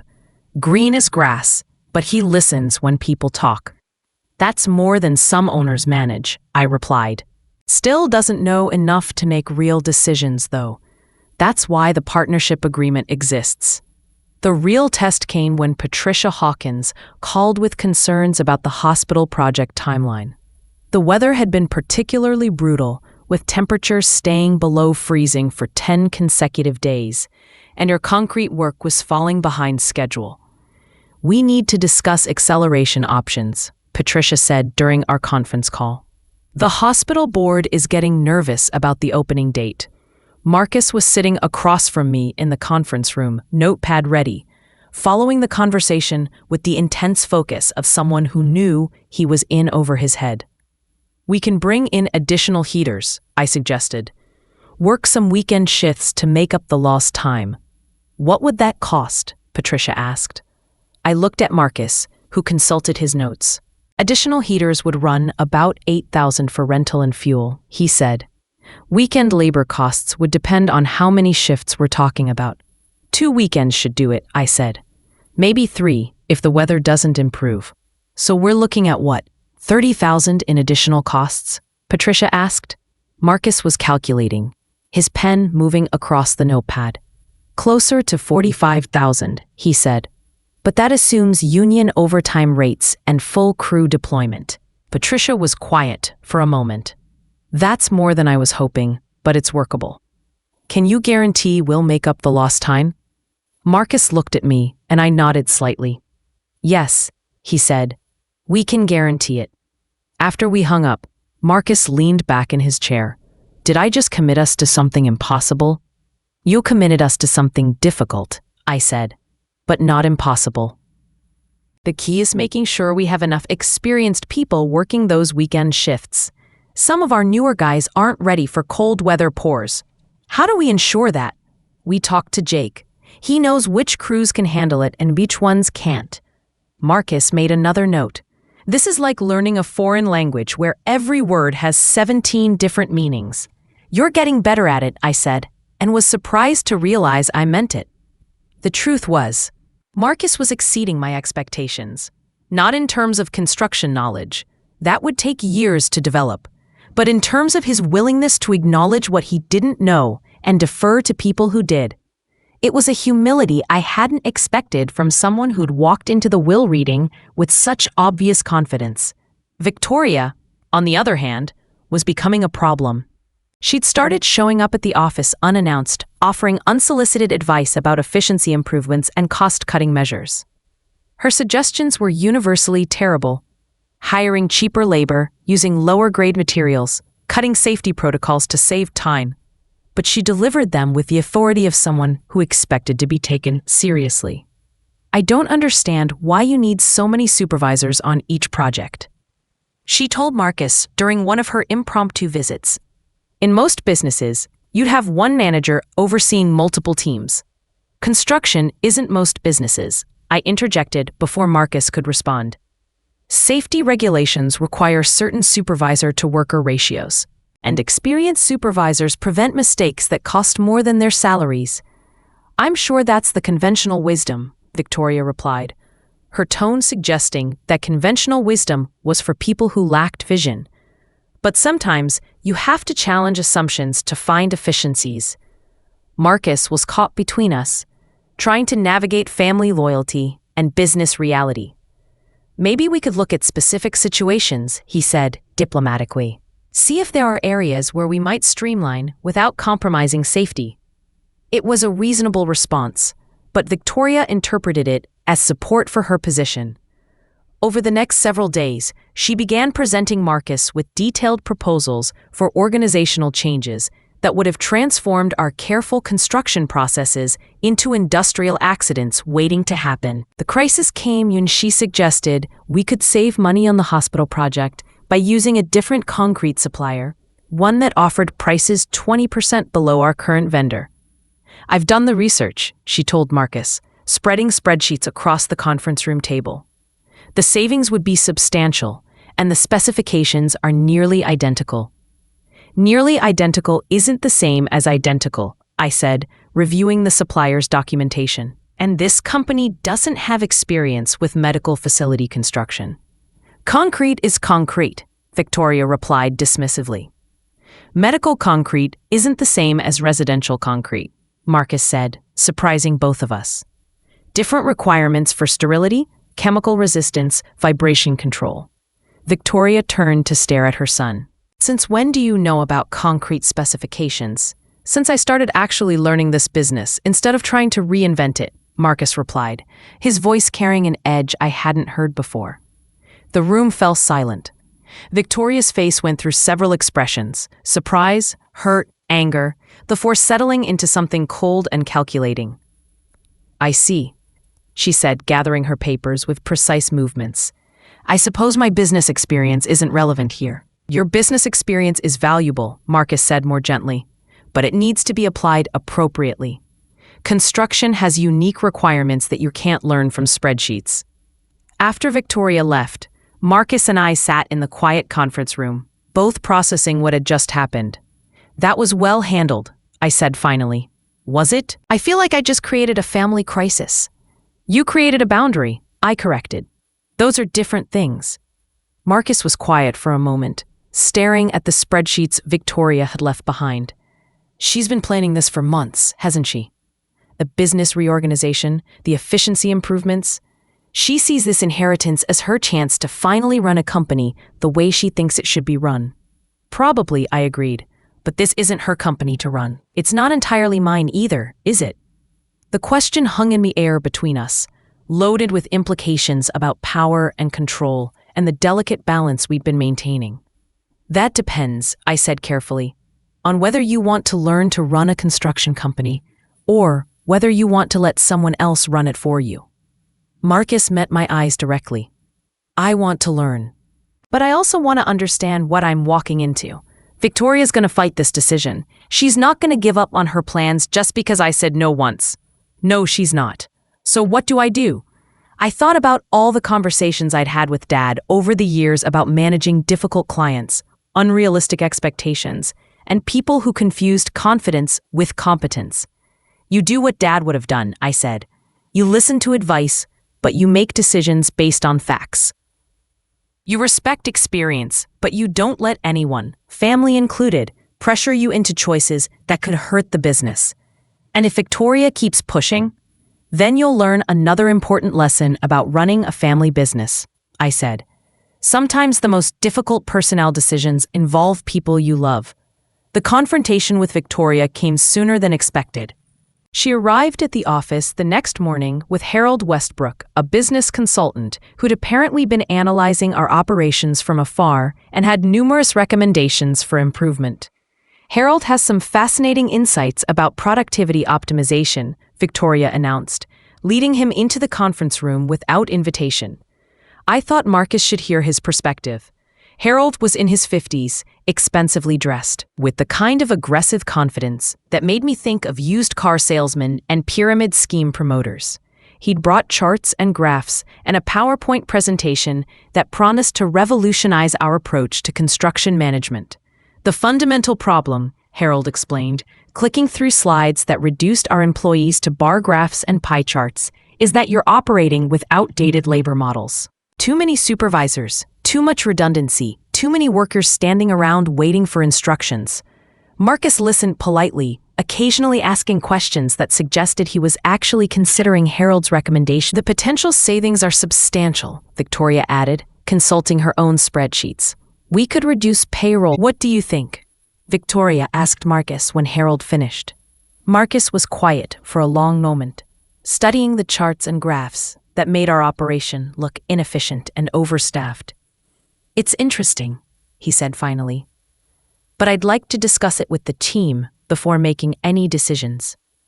Of course, Harold said, though I should mention that opportunities for optimization tend to decrease over time. The longer you wait to implement changes, the more entrenched resistance becomes.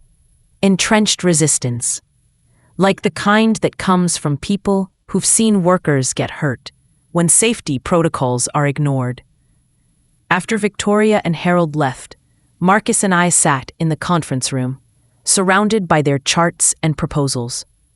He looked overwhelmed, caught between his mother's expectations and his growing understanding of the business realities. Tell me the truth, he said. Are we overstaffed? Are we inefficient? We're cautious, I said. We maintain safety margins that some companies would consider excessive. We hire experienced workers instead of cheaper alternatives. We build redundancy into our systems because construction is unpredictable. But Harold's numbers make sense on paper. Harold's numbers assume perfect conditions and perfect execution. In construction, you never have either. I pull out a file I'd prepared for exactly this moment. a detailed analysis of 3 local construction companies that had implemented efficiency improvements similar to Harold's recommendations. Morrison Construction tried performance-based compensation 2 years ago, I said, opening the first report. They saved 12% on labor costs in the first quarter. Then, they had a crane accident that killed 1 worker and injured 3 others. Their insurance premiums tripled. They lost 4 major clients, and they're currently in bankruptcy. Marcus studied the report carefully. What caused the accident? Inexperienced operator working double shifts to meet performance bonuses.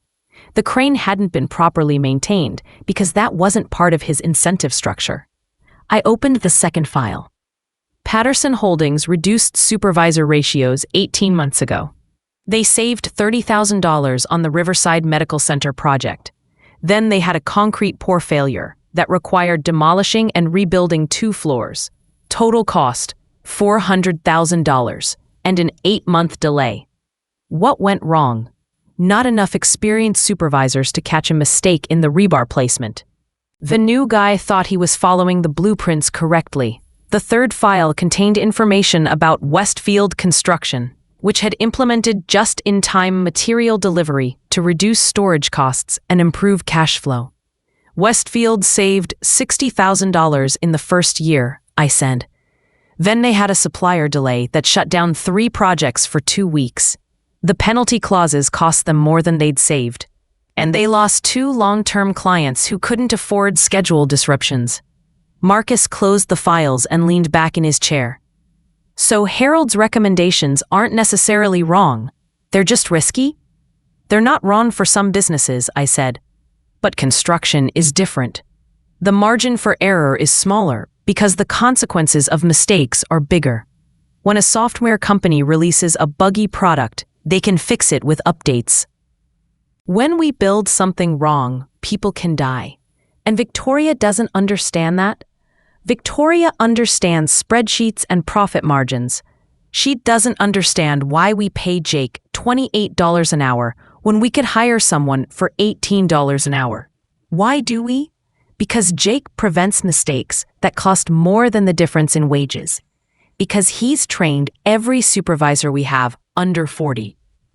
Because when something goes wrong on a job site, Jake knows how to fix it before it becomes a disaster. Marcus was quiet for several minutes, processing information that challenged everything Harold's presentation had suggested. What would Dad have done? He asked finally. Dad would have listened politely, thanked Harold for his time, and then continued doing what works, even if it meant disappointing Victoria, especially if it meant disappointing Victoria. I gathered the reports and returned them to their file. Marcus, you're going to face a lot of pressure to change things quickly. People who don't understand construction are going to tell you that our methods are old-fashioned, inefficient, unnecessarily cautious. But this company has been profitable for 30 years because we do things right, not because we do them fast or cheap. So what do I tell Victoria? You tell her that you appreciate her input, but operational decisions need to be based on construction experience, not theoretical optimization. She's not going to accept that. No, I agreed. She's not. And that's going to be your first real test as an owner. The test came that afternoon when Victoria returned without Harold, but with Claire in tow. I could see through the conference room windows as they talked with Marcus, Victoria gesturing emphatically while Claire nodded along with whatever argument was being made. 20 minutes later, Marcus appeared in my office doorway. We need to talk, he said. I followed him back to the conference room, where Victoria and Claire were waiting with expressions that suggested I was about to be offered a generous severance package. Alexis, Victoria began, we've been discussing the partnership arrangement, and we think it might be time to revisit the terms. In what way?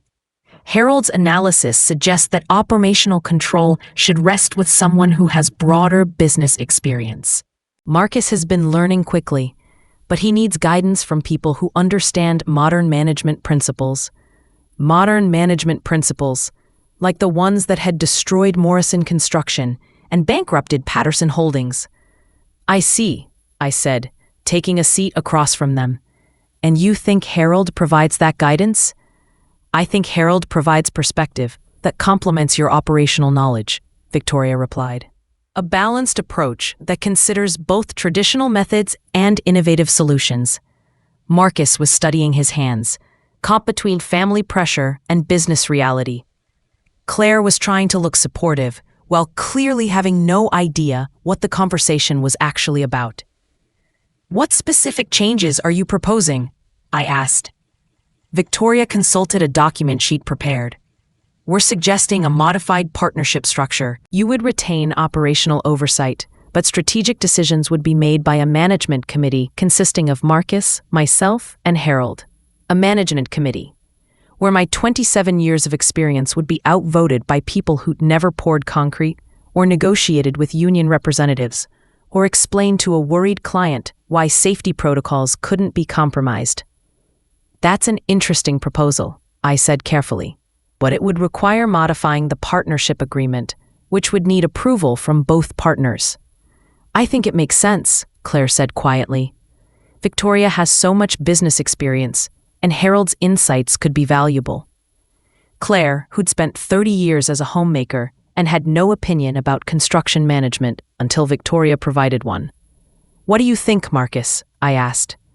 Marcus finally looked up from his hands. "I think we need to be careful about making major changes before I understand the business better."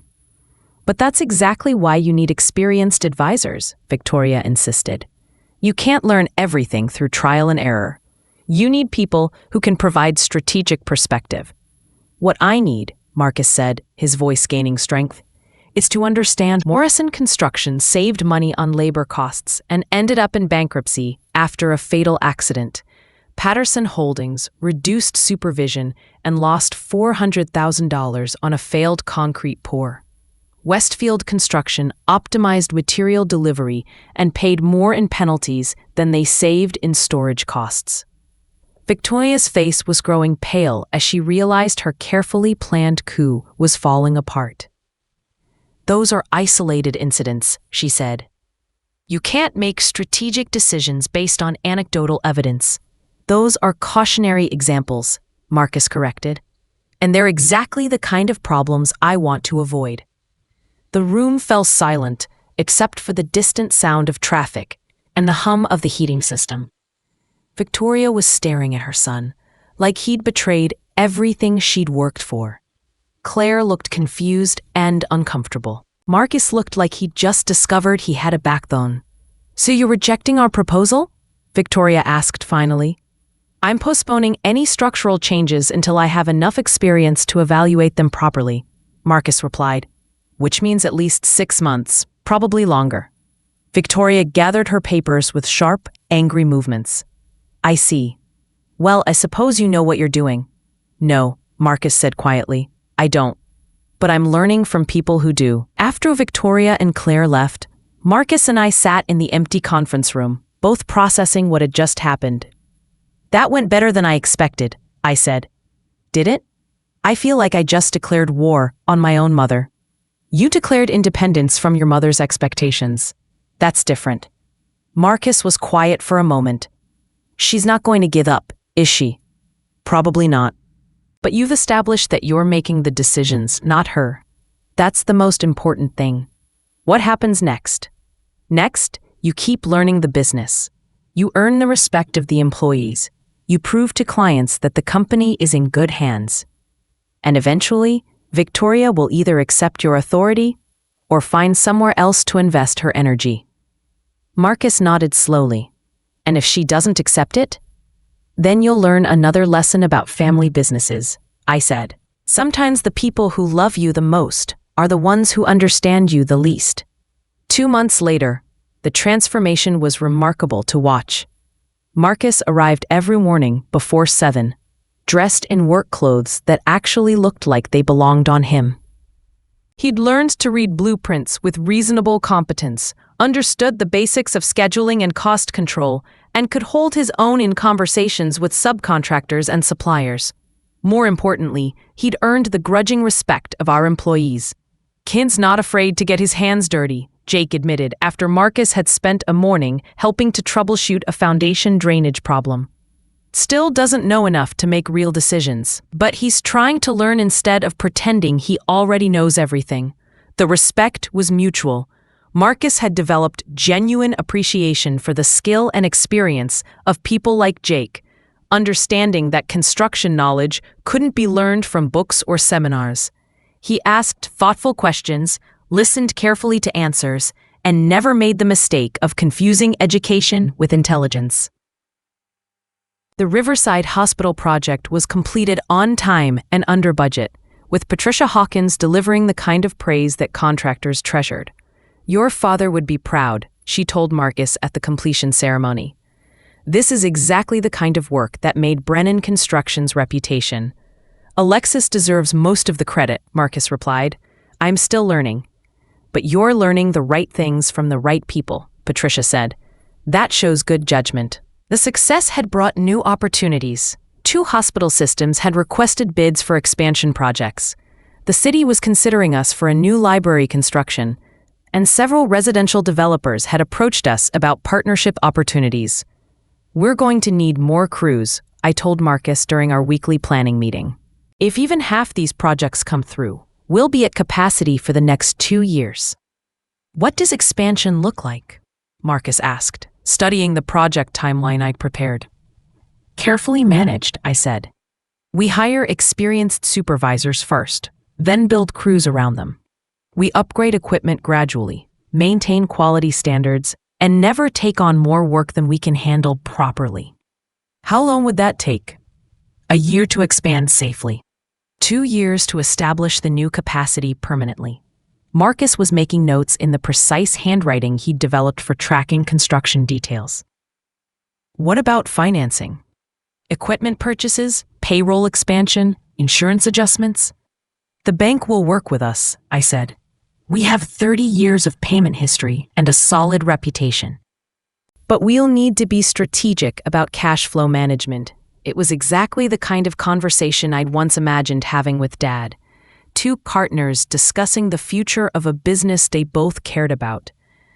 The irony wasn't lost on me that I was finally getting that collaboration with the son who'd inherited what should have been mine. "There's something else we need to discuss," Marcus said, closing his notebook. "Victoria's been quiet for the last few weeks, but she's been meeting with Harold Westbrook and some other consultants. I think she's planning something." "What kind of something?" "I'm not sure, but she asked me about the partnership agreement last week, specifically about the clauses that deal with incompetence and performance standards." I felt a chill that had nothing to do with the March weather outside. "What did you tell her?" "I told her that the agreement was between you and me, and that I was satisfied with how things were working. But she didn't drop it. She said she hoped I wasn't letting personal relationships interfere with good business judgment." Personal relationships. Victoria's way of suggesting that I was manipulating Marcus through sentiment, rather than proving myself through competence. "Have you given her any reason to think you're dissatisfied with the partnership?" I asked. "No. If anything, I've been telling her how much I'm learning and how valuable your experience has been." "Then why would she be investigating performance clauses?" Marcus was quiet for a moment, organizing thoughts with the same precision he applied to project management. "I think she's looking for ammunition. Ways to argue that the partnership isn't working, that I need different guidance. Or she's planning to argue that I'm the one who's incompetent. On what basis?" I thought about the various ways someone could construct a case against my performance. Overly conservative bidding that missed opportunities, resistance to innovation that limited growth, excessive caution that increased costs without improving results. On the basis that we're not growing fast enough, I said, that we're missing opportunities because I'm too risk-averse. That's ridiculous. We're more profitable than we've ever been. Profitability isn't the only measure of success. Victoria could argue that a more aggressive approach would generate higher returns, that my caution is costing you money. Marcus leaned back in his chair, processing implications I could see forming in his expression. "She's going to force a confrontation, isn't she, eventually? The question is when and on what grounds. What do?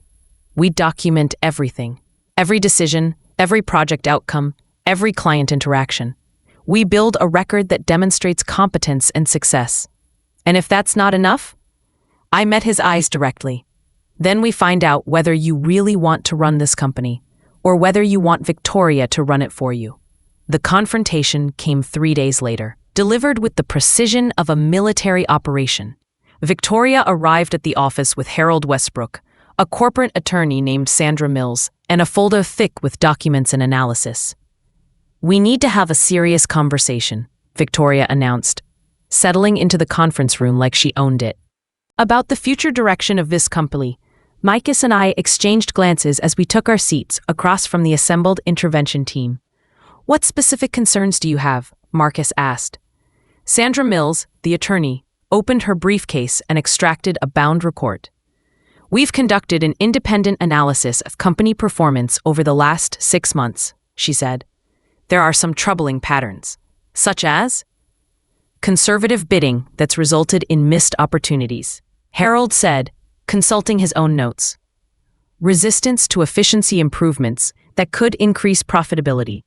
Excessive spending on labor and safety measures that exceed industry standards."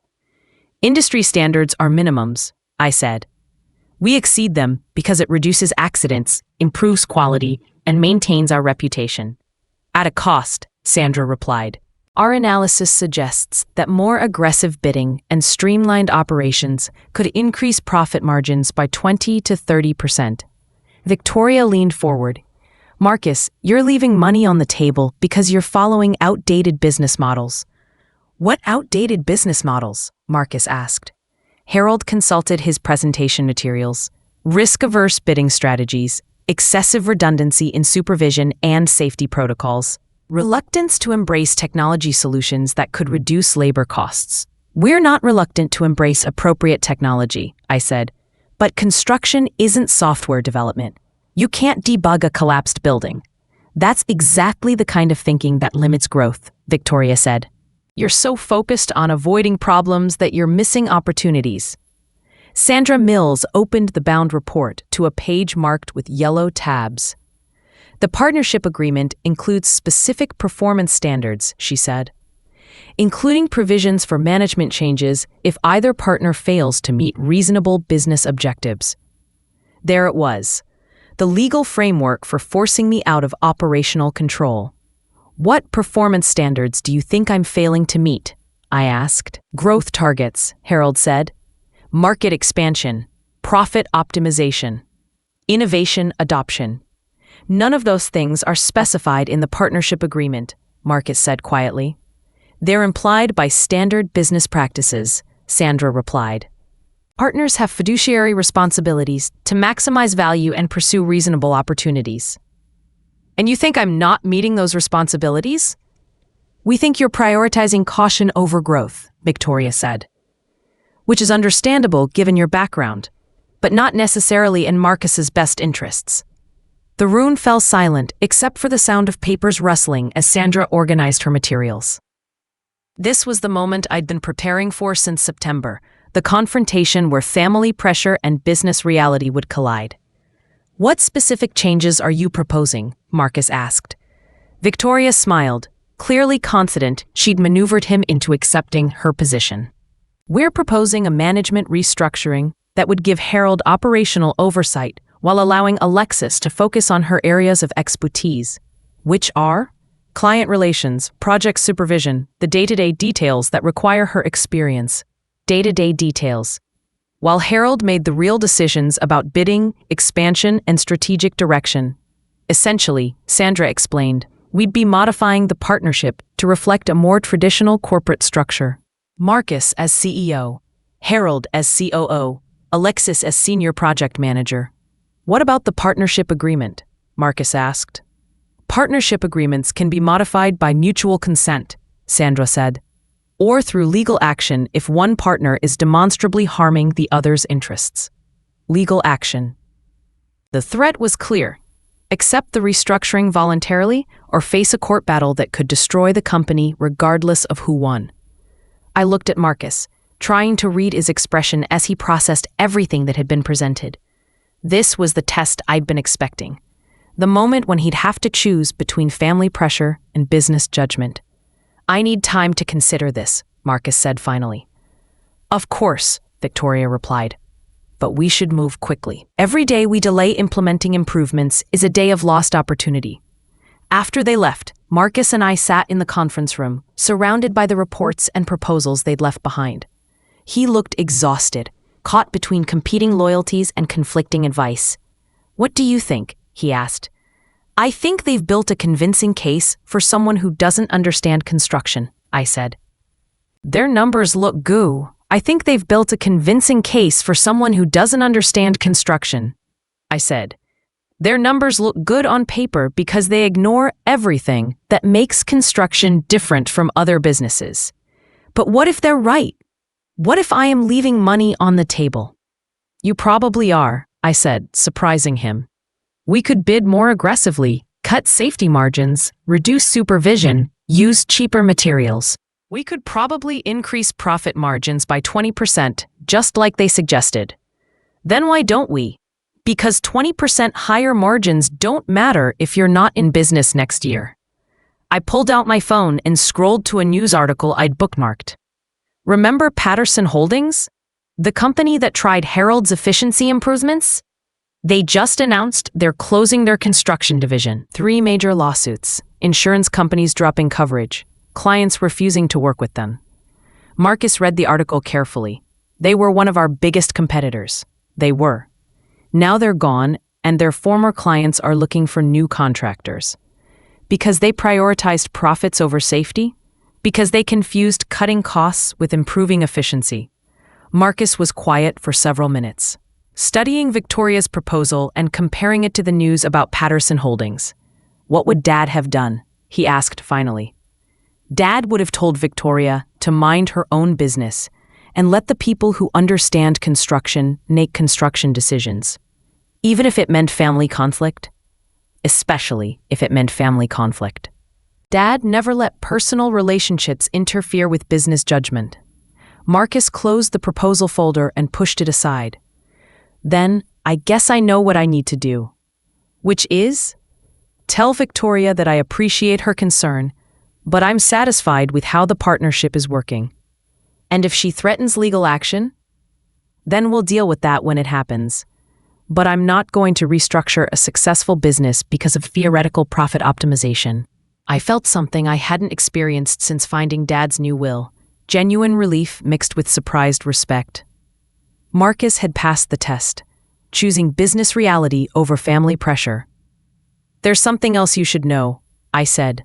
Victoria's not wrong about missed opportunities. We have been conservative in our bidding, and we could probably expand more aggressively. You think we should? I think we should be strategic about growth. Take on projects that challenge us without overwhelming us. Build our capacity gradually while maintaining quality standards. What would that look like? I pulled out a file I'd been preparing for weeks, a comprehensive expansion plan that balanced growth opportunities with operational reality. It would look like accepting 3 of the 6 projects we've been offered, hiring 2 experienced supervisors and building crews around them, upgrading our equipment gradually over 18 months, increasing revenue by 40% over 2 years while maintaining our safety record and quality standards. Marcus reviewed the plan carefully, asking questions that demonstrated his growing understanding of construction operations. This is impressive, he said. When did you develop this? I've been working on it since the hospital project was completed. Growth is good, but only if it's managed properly. Why didn't you show me this before? Because I wanted to see how you'd handle Victoria's pressure first. Growth strategies don't matter if you're not willing to protect the foundation they're built on. Marcus smiled, the first genuine smile I'd seen from him in weeks. You've been testing me. Dad taught me that the most important decisions happen under pressure. Anyone can make good choices when the stakes are low. And you think I passed the test? I think you chose competence over convenience. That's what good leaders do. The phone rang. Patricia Hawkins, calling about a new project that would test every principle we'd been discussing. Alexis, she said when I answered, I have a proposition for you and Marcus. The Regional Medical Consortium is planning a new cancer treatment center. It's a $50 million project, the biggest thing any of us have attempted. I put the call on speaker so Marcus could hear. The project would require everything you've learned about complex construction, Patricia continued. Specialized equipment, sterile environments, precise scheduling, union coordination, and absolutely no room for mistakes. Marcus was taking notes, his expression focused and serious. What's the timeline? I asked. 3 years from groundbreaking to occupancy. But the selection process is competitive. They're interviewing 5 contractors and they'll choose based on experience, capacity, and demonstrated competence. When do they want to meet? Next week. Are you interested? I looked at Marcus, who nodded without hesitation. We're very interested, I said. After we hung up, Marcus was quiet for several minutes, processing the implications of what we'd just heard. That's exactly the kind of project Victoria thinks we should be pursuing, he said finally. Yes, it is, and exactly the kind of project that could destroy us if we handle it wrong. Also, yes. So what do? We prepare the best proposal we've ever written. We demonstrate that we understand the challenges and have the capacity to handle them. And we trust that 3 decades of doing things right will count for more than promises about doing things differently. Marcus nodded slowly. No herald, no efficiency optimization. Just solid construction practices and careful project management. Just the foundation Dad built, and the principles that made it successful. And if we get the project, then we prove that Victoria was wrong about everything that matters, and right about nothing that counts. Marcus gathered his notes and stood to leave. I should call Victoria tonight. Tell her about my decision regarding the restructuring proposal. That conversation won't be pleasant. No, Marcus agreed. But neither was watching Dad struggle to communicate after his stroke. Some difficult conversations are worth having. As he reached the door, Marcus paused and turned back to face me. Thank you, he said simply. For what? For teaching me the difference between running a business and destroying one. After he left, I sat alone in the conference room, surrounded by Victoria's abandoned proposals and my own expansion plans. Outside, the March wind was rattling the windows, but inside, everything felt solid and secure. Dad, I thought, your son finally understands what you were trying to teach him. It just took him 30 years to start listening. The conversation with Victoria didn't go well. Marcus called me the next morning, his voice carefully controlled but carrying undertones of exhaustion and frustration. She's threatening to contest the partnership agreement, he said without preamble. Claims it was created under duress while Dad was mentally compromised. I wasn't surprised, but the news still hit like a physical blow. On what grounds? She's arguing that Dad's stroke affected his judgment, that he was manipulated into creating an arrangement that benefits you at my expense. Do you think she can make that case? Sandra Mills seems to think so. She's requesting medical records, financial documents, communications between you and Dad from the months before his death.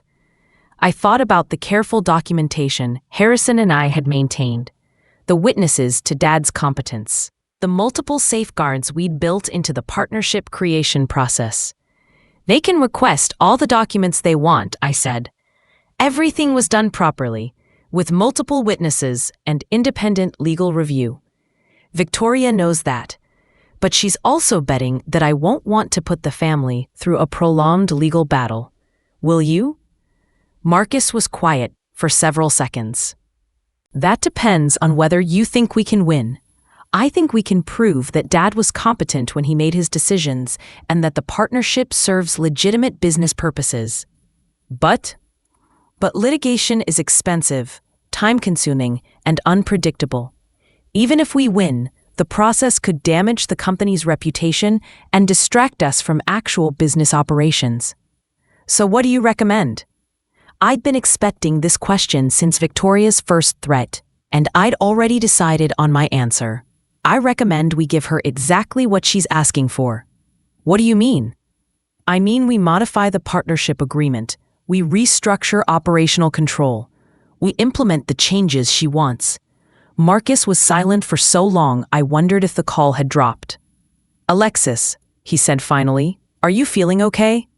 I'm feeling strategic, I replied. Victoria wants Harold to have operational oversight. Fine. Let's give him operational oversight.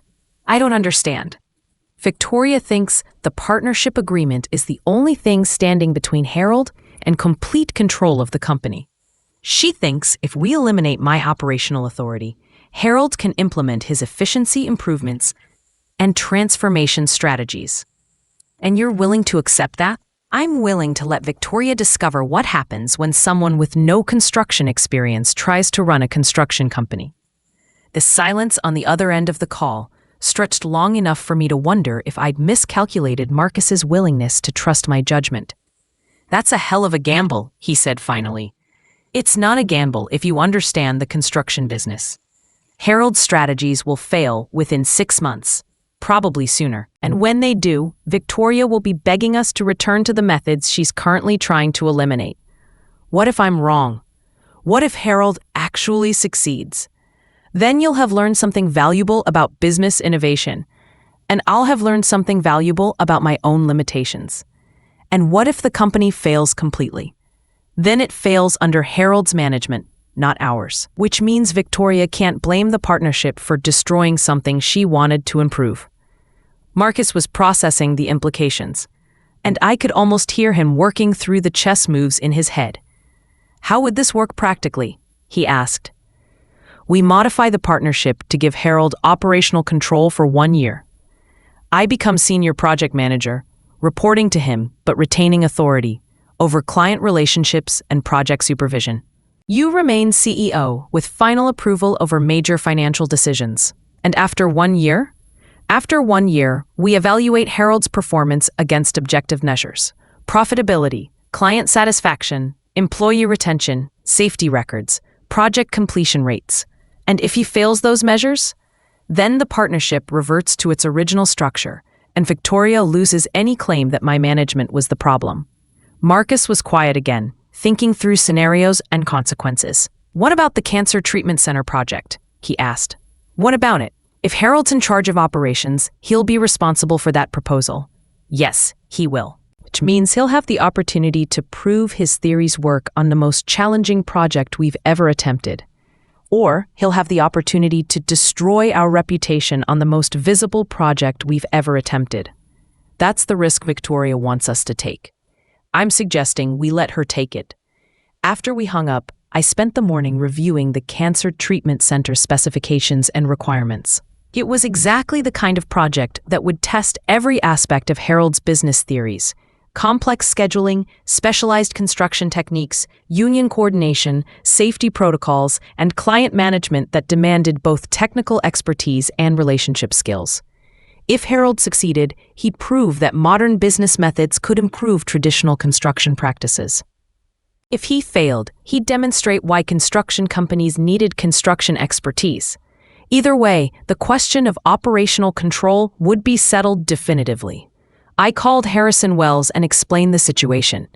You want to voluntarily surrender operational control? He asked, his tone suggesting he thought I'd suffered some kind of breakdown. I want to let Victoria discover the difference between theoretical optimization and practical results. That's that. Actually brilliant, Harrison said after thinking it through. If Harold succeeds, you've learned something valuable. If he fails, Victoria can't claim the partnership was preventing success. Exactly. Can you draft a modification agreement that protects our interests while giving Harold the authority he thinks he needs? I can draft something that gives him enough rope to hang himself, Harrison replied. How long do you think it will take? 6 months maximum. Probably less. And if Marcus decides he likes Harold's methods better than yours? Then Marcus wasn't the partner I thought he was, and I'll exercise my buyout option. You're confident it won't come to that? I'm confident that construction is harder than it looks and easier to destroy than to build. The modification meeting was held at Victoria's attorney's office, with everyone present except Harold, who was apparently reviewing operational procedures and preparing transition plans. I'm pleased that you've decided to be reasonable about this, Victoria said, as Sandra Mills distributed copies of the proposed agreement. I'm pleased that we can resolve this without litigation, I replied diplomatically.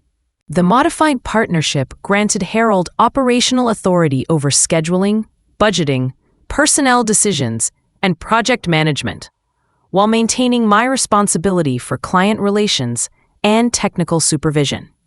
Marcus retained CEO authority and final approval over expenditures above $50,000.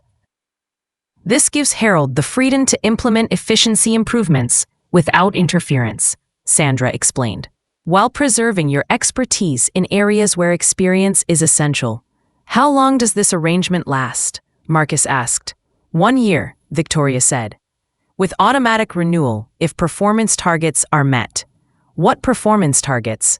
Sandra consulted her notes. 20% improvement in profit margins, 15% reduction in project timelines, client satisfaction scores above industry averages, and no significant safety incidents. Those are aggressive targets, I observed.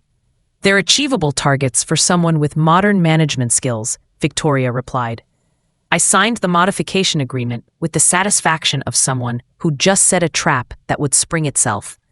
Harold started work the following Monday, arriving with charts and timelines and implementation strategies that promised to revolutionize our approach to construction management. His first decision was to eliminate what he called redundant supervision on the Morrison office complex project, reducing the supervisor-to-worker ratio from our standard 6:1 to his preferred 12:1. His second decision was to implement performance-based compensation for equipment operators, with bonuses tied to productivity metrics rather than safety records. His third decision was to switch to a cheaper concrete supplier for the residential development project, saving 17% on material costs. I watched these changes with the detached interest of someone observing a controlled experiment. Marcus watched with growing anxiety, asking me daily whether I thought Harold knew what he was doing. He knows exactly what he's doing, I assured him. He's implementing proven business strategies in an industry he doesn't understand. And you think that will fail? I think construction doesn't care about business strategies. It cares about physics, chemistry, weather, and human limitations. The first cracks appeared 3 weeks into Harold's tenure when the Morrison office complex concrete pour had to be redone after the cheaper concrete failed to meet strength specifications. It's a minor setback, Harold assured Marcus. The supplier has agreed to cover the replacement costs. What about the schedule delay? I asked. We'll make it up with improved efficiency in other areas. The second crack appeared when one of the equipment operators, rushing to meet his productivity bonus targets, damaged a water main that flooded the basement of an adjacent building. Insurance will cover the damage, Harold said. And we're implementing additional safety protocols to prevent similar incidents. The third crack was more serious. A crane operator working double shifts to maximize his performance bonus fell asleep and dropped a steel beam that missed a group of workers by less than 10 feet. No one was hurt, Harold insisted when the safety inspector threatened to shut down the job site. And we're reviewing our fatigue management procedures. Our fatigue management procedure was not allowing operators to work double shifts, I pointed out. Your fatigue management procedure was inefficient and costly, Harold replied. We just need to refine the implementation. But the crane incident had attracted attention from the union, the insurance company, and the city safety office. Harold spent the next week in meetings, explaining his methodologies and defending his decisions to people who'd been managing construction safety for decades. He's learning, Victoria said, when Marcus expressed concerns about the mounting problems. Every business faces challenges during transition periods. These aren't transition challenges, Marcus replied. These are fundamental safety issues, which Harold is addressing systematically. Meanwhile, the Cancer Treatment Center proposal deadline was approaching, and Harold was struggling to understand the specialized requirements for medical facility construction. Maybe we should postpone this bid, he suggested during a project review meeting. Focus on perfecting our standard procedures before tackling something this complex. Patricia Hawkins specifically requested our proposal, I said. Declining would signal that we're not capable of handling challenging projects, but rushing into something we're not prepared for could be worse than declining. Something you're not prepared for.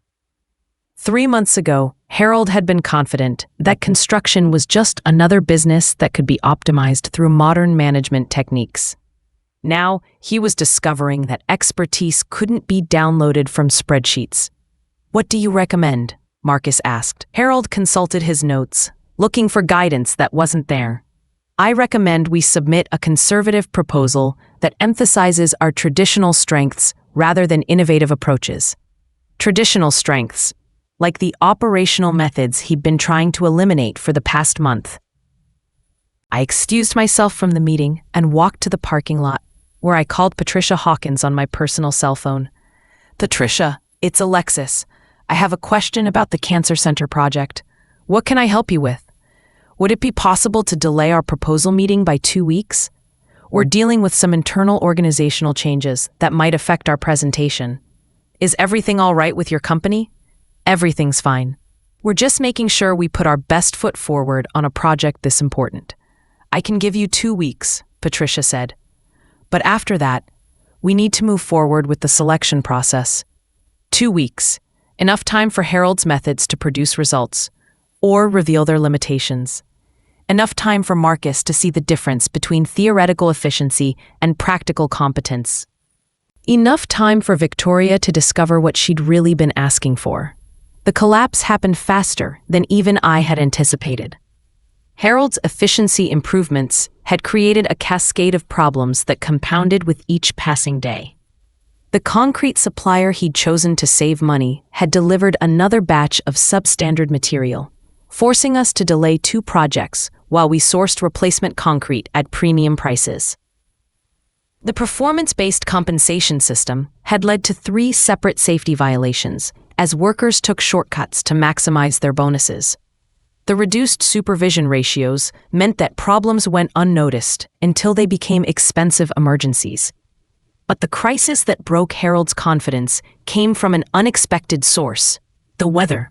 A late-season ice storm hit the city on a Thursday afternoon, coating everything in a half-inch of treacherous glaze that made outdoor work impossible.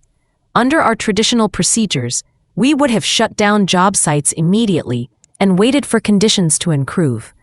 But Harold, focused on maintaining productivity targets, decided that work could continue with appropriate precautions. The accident happened on the Morrison office complex site at 2:30 in the afternoon. A worker slipped on the icy scaffolding while carrying roofing materials, fell 15 feet, and broke his leg in 3 places. The medical helicopter couldn't land safely due to the ice conditions, so paramedics had to transport him by ambulance over roads that were barely passable. Jake called me from the hospital while Harold was still dealing with accident investigators and insurance representatives. "Tommy's going to be okay," he said, "but it's going to be a long recovery. 6 months minimum before he can work construction again." What happened exactly? What happened is that Harold decided productivity was more important than common sense. Every experienced supervisor on that site told him we should shut down when the ice started, but he overruled us. Where was Harold when the accident occurred? In the trailer, reviewing efficiency reports. He wasn't even on site when Tommy fell. I drove to the hospital and spent 2 hours with Tommy Martinez and his wife, assuring them that the company would cover all medical expenses and continue his salary during recovery. Tommy had been with us for 8 years, was one of our most reliable workers, and had 3 young children who depended on his income. I told them it wasn't safe, Tommy said from his hospital bed, his leg elevated and stabilized by an elaborate system of cables and weights. But the new guy said we had deadlines to meet. The new guy was wrong, I said simply. And this won't happen again. By the time I returned to the office, the crisis had expanded. The city safety inspector had issued a stop work order for the Morrison project, pending a complete safety review. Our insurance company was threatening to increase premiums by 30%. The union representative was demanding an immediate meeting to discuss safety protocols, and Patricia Hawkins had called to ask whether the accident would affect our ability to handle the Cancer Center project. Harold was in the conference room, surrounded by incident reports and regulatory requirements, looking like someone who'd suddenly realized he was in over his head. "This is a setback," he said when I entered, but every construction company deals with accidents. We just need to improve our safety procedures and move forward. Every construction company deals with accidents, I agreed. But most accidents aren't caused by ignoring basic safety protocols. I didn't ignore safety protocols. I made a judgment call about acceptable risk levels. Based on what expertise? Harried was quiet for a moment, apparently realizing that his MBA hadn't included courses in ice storm construction safety.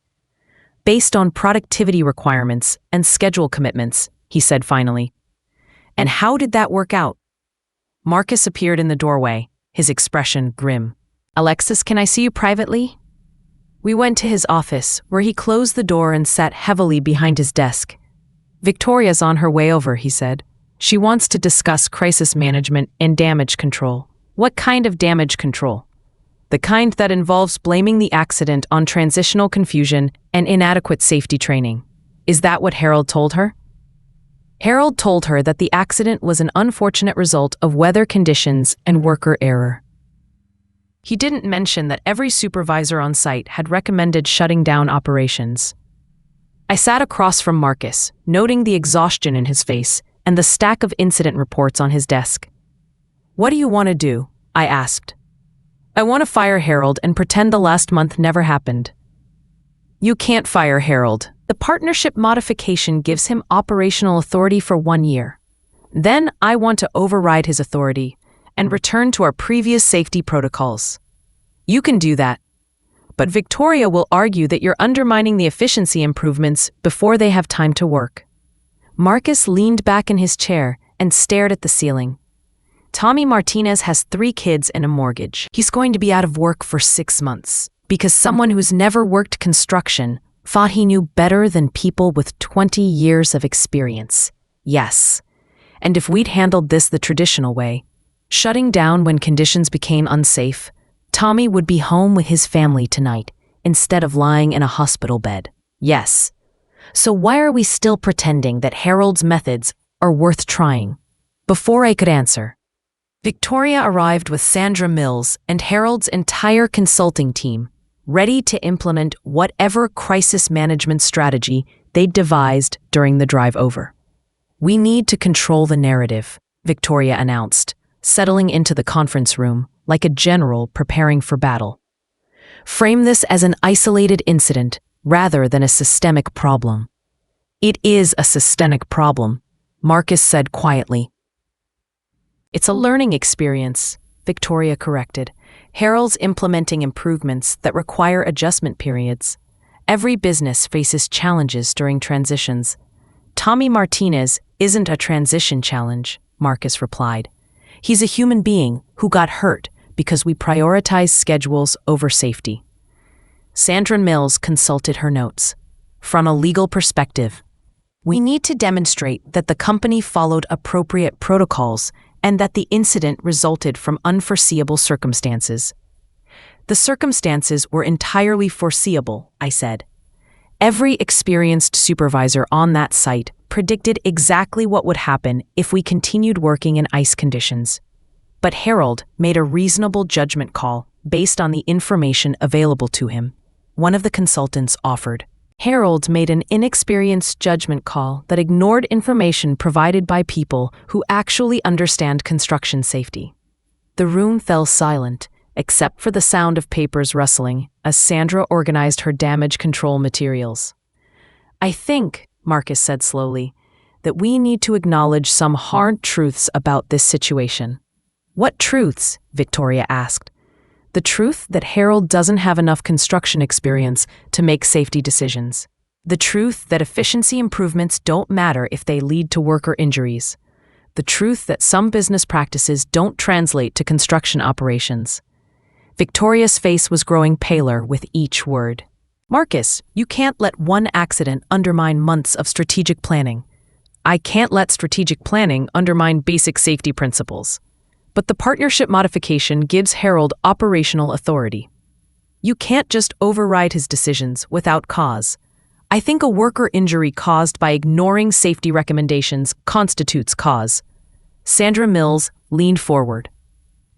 Any modification of Harold's authority would require either his consent or a formal competency review. Then let's do a competency review, Marcus said. The silence that followed was deafening. Victoria stared at her son like he'd betrayed everything she'd worked for. Harold looked like someone who'd just been challenged to prove something he wasn't sure he could prove. Sandra Mills was calculating the legal implications of a competency challenge. What would that involve? Harold asked finally. A comprehensive evaluation of your decisions and their outcomes, I said. Safety records, cost overruns, schedule delays, client satisfaction, employee feedback. That's hardly fair, Victoria protested. Harold's only been in charge for 1 month. 1 month is enough time to establish patterns, Marcus replied. Either Harold's methods are working or they're not. Sandra Mills was reviewing the partnership modification agreement. A competency review would require specific performance metrics and objective evaluation criteria. We have those, I said, pulling out a file I'd been maintaining since Harold started. Safety incidents, cost overruns, schedule delays, client complaints, employee grievances, insurance claims. Harold's expression was growing more concerned as he realized the scope of documentation I'd been compiling. You've been tracking everything, he asked. I've been tracking the same things we always track. The difference is that now the trends are moving in the wrong direction. I opened the file and spread the reports across the conference table. Safety incidents were up 400%. Cost overruns had increased by 30%. 3 projects were behind schedule. 2 clients had expressed concerns about quality control. 5 employees had requested transfers to different crews. These are transition effects, Victoria insisted. You can't evaluate long-term strategies based on short-term disruptions. You can evaluate safety strategies based on safety outcomes, Marcus replied. And our safety outcomes have gotten dramatically worse. Harold was studying the reports with the expression of someone seeing his own performance translated into objective data. Some of these problems were inherited from previous management decisions, he said. Which ones? I asked. Harold consulted his notes, looking for examples that would support his argument. The concrete supplier issue was caused by vendor relationships that weren't properly documented. The concrete supplier issue was caused by choosing price over quality without verifying specifications. The schedule delays resulted from weather conditions that couldn't be anticipated. The schedule delays resulted from not building weather contingencies into project timelines. The safety incidents resulted from reducing supervision and ignoring safety recommendations, Marcus interrupted. And that's enough.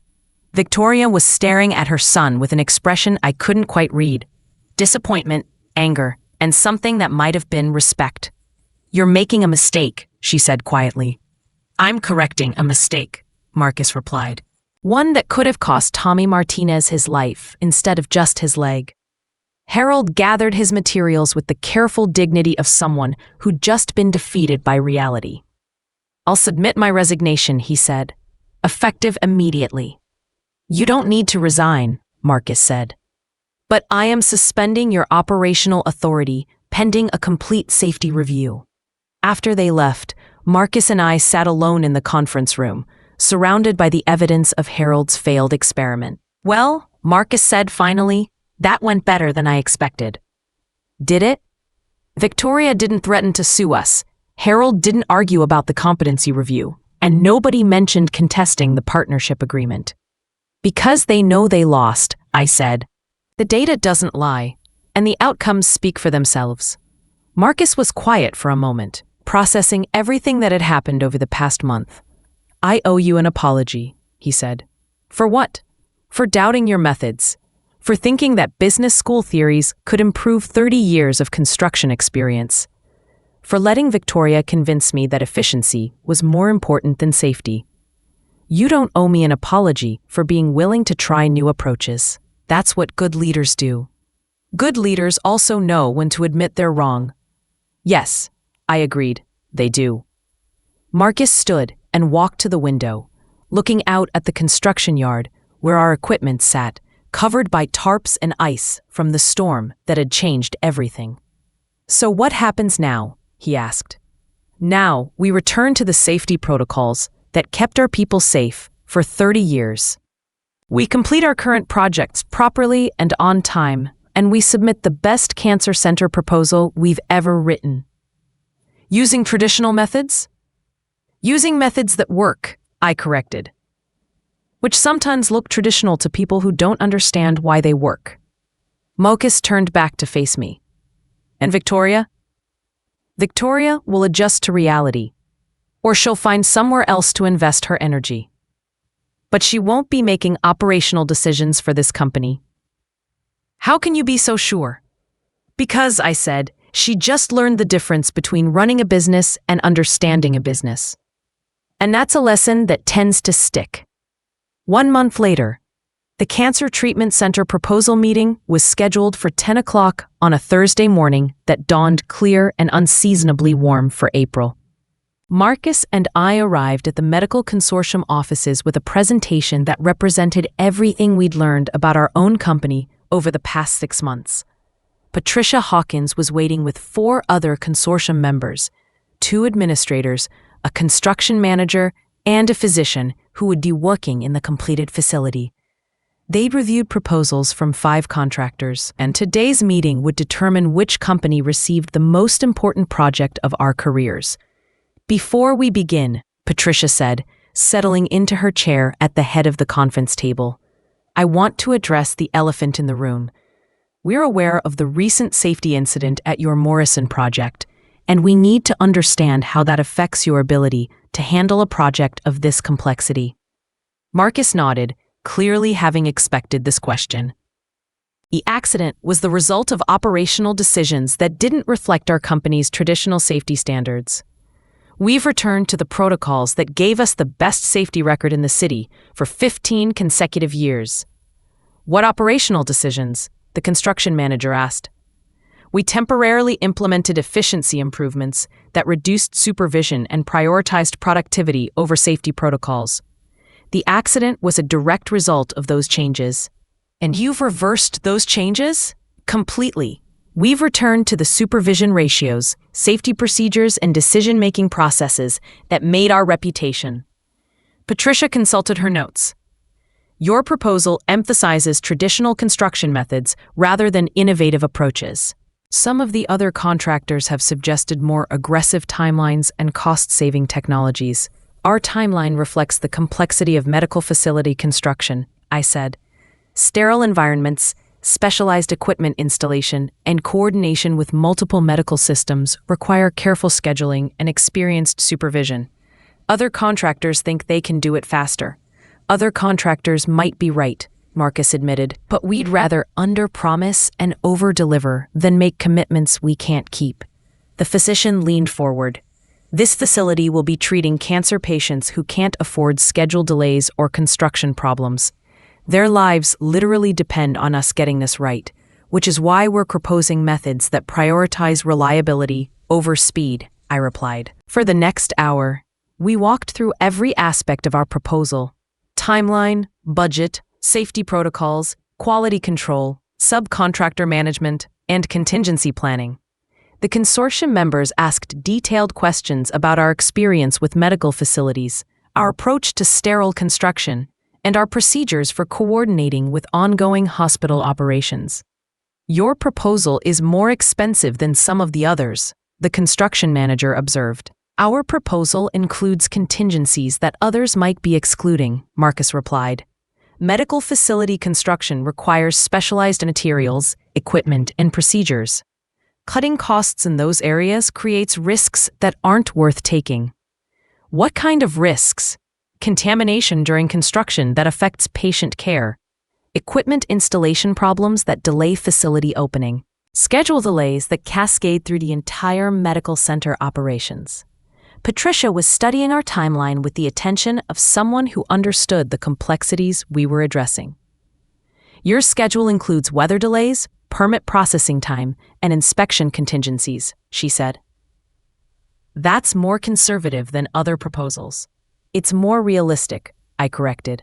"Weather happens, Permit reviews take time, and inspections sometimes reveal problems that need correction.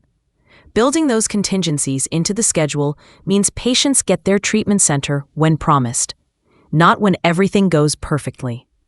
The meeting concluded with a site visit to one of our completed medical projects, a cancer screening center we'd built 2 years earlier. The consortium members toured the facility with its administrator, asking questions about our performance during construction and the quality of the finished product. They completed on schedule and under budget, the administrator reported. More importantly, they understood the operational requirements and designed their work schedule around patient care needs.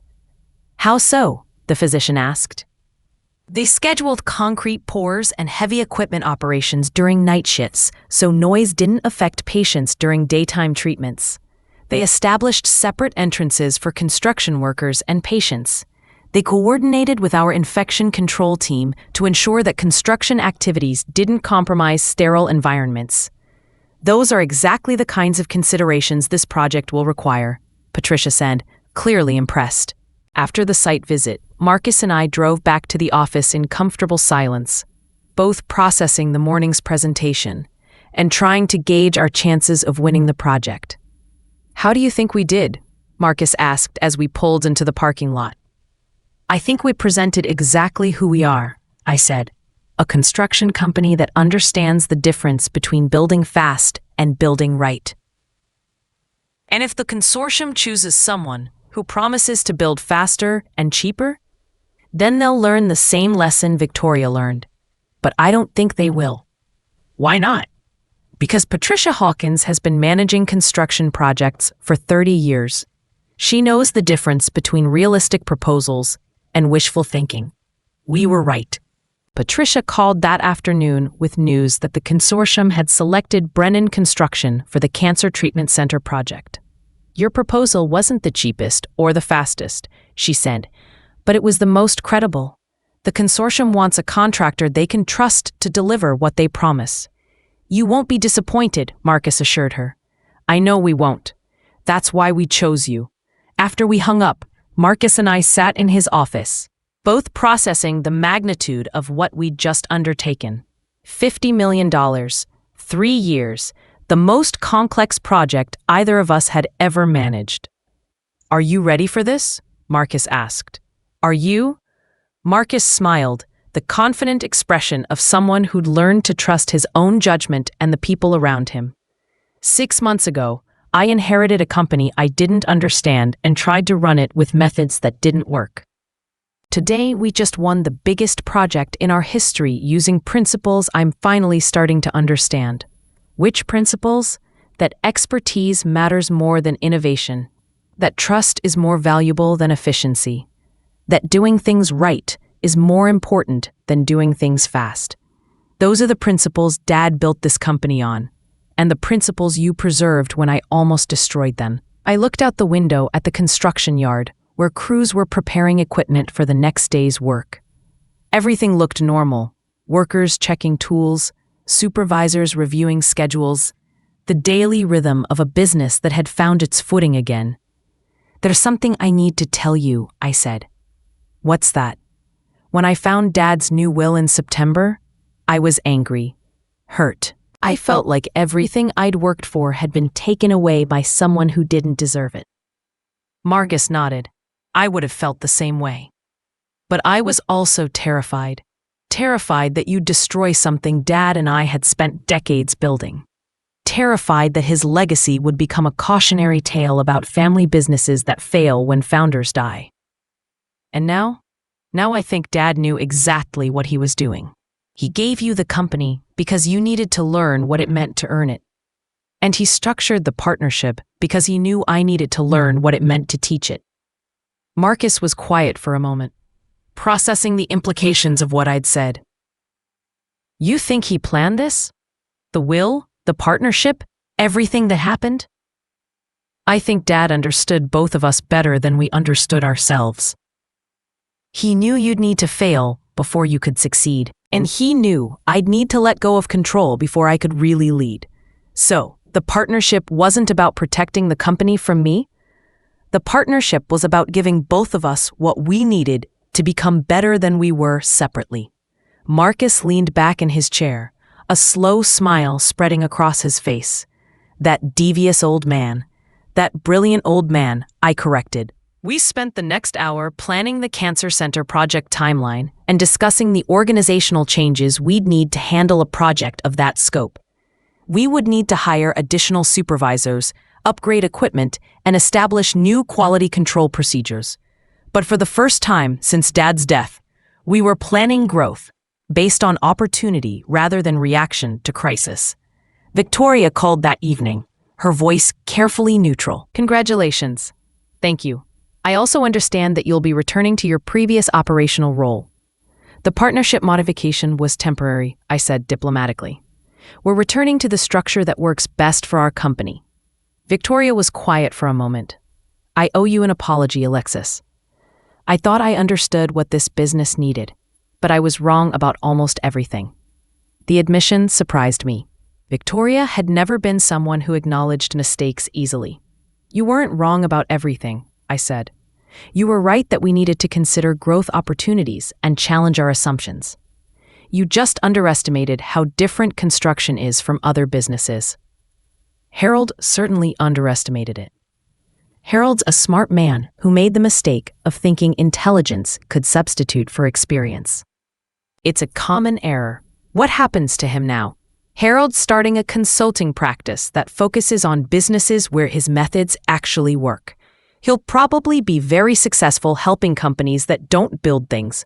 Victoria laughed, the first genuine laughter I'd heard from her in months. And what about us? The family, I mean. What about us? Are we going to be okay after everything that's happened?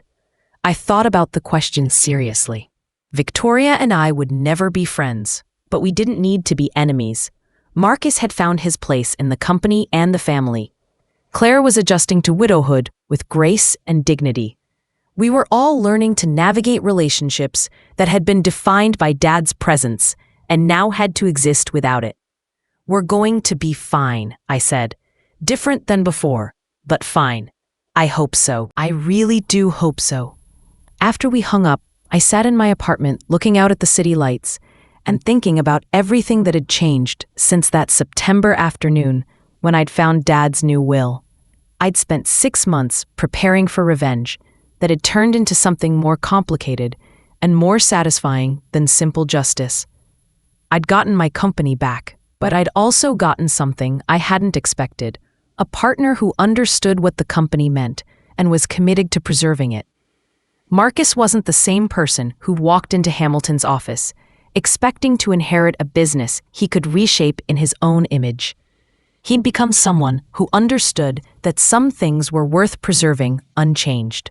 And I wasn't the same person who'd been devastated by Dad's decision to leave the company to his son instead of his daughter. I'd learned that being right wasn't the same as being wise, and that sometimes the best way to protect something you love is to share it with someone who needs to learn to love it too. My phone buzzed with a text from Amy. Dinner tomorrow? I want to hear everything about the Cancer Center project. Can't wait to tell you, I typed back. Bring wine. We're celebrating. I was celebrating more than just winning a project. I was celebrating the discovery that revenge could be transformed into something better. Redemption, partnership, and the kind of justice that builds rather than destroys. Dad had been right about so many things. Family was complicated, but it was also forever. Sometimes the people who hurt you the most are the ones who need you the most. And sometimes the best way to get what you want is to help other people discover what they really need. The Cancer Treatment Center would take 3 years to complete, but the real construction, rebuilding trust, establishing partnerships, and creating something lasting had already begun. Outside my window, the city sparkled with lights from buildings Dad's company had helped construct over 30 years. Tomorrow, Marcus and I would start building something new, something that honored the past while embracing the future. Thank you, Dad. I thought as I closed the curtains and prepared for bed, for teaching me that the best foundations are the ones nobody can see until they need to bear weight, and for trusting me to build something that will last. 2 years later, The cancer treatment center was nearing completion, its sleek glass exterior reflecting the October morning sunlight like a beacon of hope in the medical district. I stood in what would soon be the main lobby, hard hat in place, reviewing final inspection reports with Marcus and Patricia Hawkins. Electrical systems are fully operational, I reported, checking items off our completion list. HVAC is balanced and tested. All medical equipment installations are complete and certified. What about the sterile preparation areas? Patricia asked. Finished yesterday, Marcus replied. Environmental testing confirms that all spaces meet or exceed requirements for medical facility construction. Patricia smiled, the satisfied expression of someone watching a complicated project approach successful completion. Your father would be proud, she told Marcus. This is exactly the kind of legacy project he would have wanted his name on. Brennan Construction. The company sign would soon be mounted in the lobby alongside the other contractors and consultants who'd contributed to the project. But our contribution had been more than technical. We'd delivered exactly what we'd promised, on schedule and within budget, with zero safety incidents and zero compromises to patient care requirements. The dedication ceremony is next month, Patricia continued. The consortium would like both of you to speak about the construction process. We'd be honored, I said. After Patricia left, Marcus and I walked through the completed facility, noting details that represented 2 years of careful planning and execution. The patient treatment rooms were designed for maximum comfort and privacy. The medical equipment areas provided easy access for maintenance and upgrades. The staff spaces balanced efficiency with the kind of environment that helped caregivers do their best work. Remember when we thought this project might be too complex for us to handle? Marius asked as we toured the pediatric treatment area. I remember when Victoria thought we should hire Harold to manage it, I replied. Marcus laughed. That seems like a lifetime ago. It did feel like a lifetime. Harold had indeed started his consulting practice and was apparently quite successful helping retail chains optimize their supply operations. Victoria had channeled her business energy into a charitable foundation that provided scholarships for underprivileged students. Claire had sold the family house and moved to a retirement community, where she was reportedly teaching other widows how to manage their finances. And Marcus had become the kind of construction executive Dad had always hoped he might be, knowledgeable, decisive, and respected by both employees and clients. There's something I want to discuss with you, Marcus said as we reached his office. What's that? The partnership agreement expires next month. We need to decide whether to renew it or modify it. I'd been expecting this conversation. The partnership had served its purpose, protecting the company during a transition period and establishing a working relationship between two people who'd started as rivals. But circumstances had changed, and our roles had evolved beyond what the original agreement envisioned. What are you thinking? I asked. I'm thinking that the partnership was designed to teach me the business and give you operational control while I learned. But I'm not a student anymore, and you're not just a teacher. Meaning maybe it's time to acknowledge that we're equals, full partners in every sense. Marcus pulled out a document he'd obviously been preparing for this conversation, a new partnership agreement that restructured our relationship from mentor-student to genuine business partners. 50-50 ownership, he said, shared operational control, joint decision-making on all major issues, equal profit distribution. I reviewed the proposed terms carefully, noting the provisions for decision-making authority, conflict resolution, and long-term planning. This gives up your majority ownership, I observed. It recognizes that majority ownership doesn't mean much if your partner is the one who actually makes the business successful. And if we disagree about major decisions, then we'll argue about them until we find solutions we can both accept. That's what partners do. I thought about the conversation Dad and I had never had, the discussion about succession planning and shared ownership that his stroke had prevented. This wasn't exactly what I dreamed of, but it was something better. a partnership built on mutual respect rather than inherited obligation. There's one more thing, Marcus said. I want to change the company name. To what? Brennan and Brennan Construction. Equal partners, equal recognition. I stared at him, surprised by how much the gesture meant to me. For 30 years, I'd been the invisible Brennan, the daughter whose contributions were acknowledged but not celebrated. Now, Marcus was offering to share not just the profits, but the recognition. Are you sure about this? I asked. I'm sure that Dad would want both his children's names on the business he built. And I'm sure that you've earned the right to equal billing. I signed the new partnership agreement that afternoon, officially becoming an equal owner of the company I'd helped build for 3 decades. The paperwork was filed with the state, the business licenses were updated, and the sign company was contacted about updating our building directory. Brennan and Brennan Construction. It had a nice ring to it. That evening, Amy and I celebrated with dinner at the restaurant where we'd first discussed my discovery of Dad's will 2 years earlier. So how does it feel? She asked, raising her wine glass in a toast. Finally getting what you always deserved? It feels like getting something better than what I thought I deserved, I said. I thought I wanted to inherit Dad's company. Instead, I helped build something new. Something new? A partnership based on choice rather than inheritance. A relationship built on mutual respect rather than family obligation. A company that belongs to both of us because we both earned it. Amy smiled. That sounds like the best possible revenge. It wasn't revenge, I said. It was justice. And there's a difference. Which is? Revenge is about punishing people for what they've done. Justice is about creating the conditions for everyone to become better than they were. We finished dinner and walked through downtown, past buildings our company had constructed over the years. The medical center where Dad had first taught me to read blueprints. The office complex where Marcus had learned the difference between theoretical efficiency and practical competence. The cancer treatment center where we'd proven that partnership could create something neither of us could have built alone. Any regrets? Amy asked as we reached our cars. I thought about the question seriously.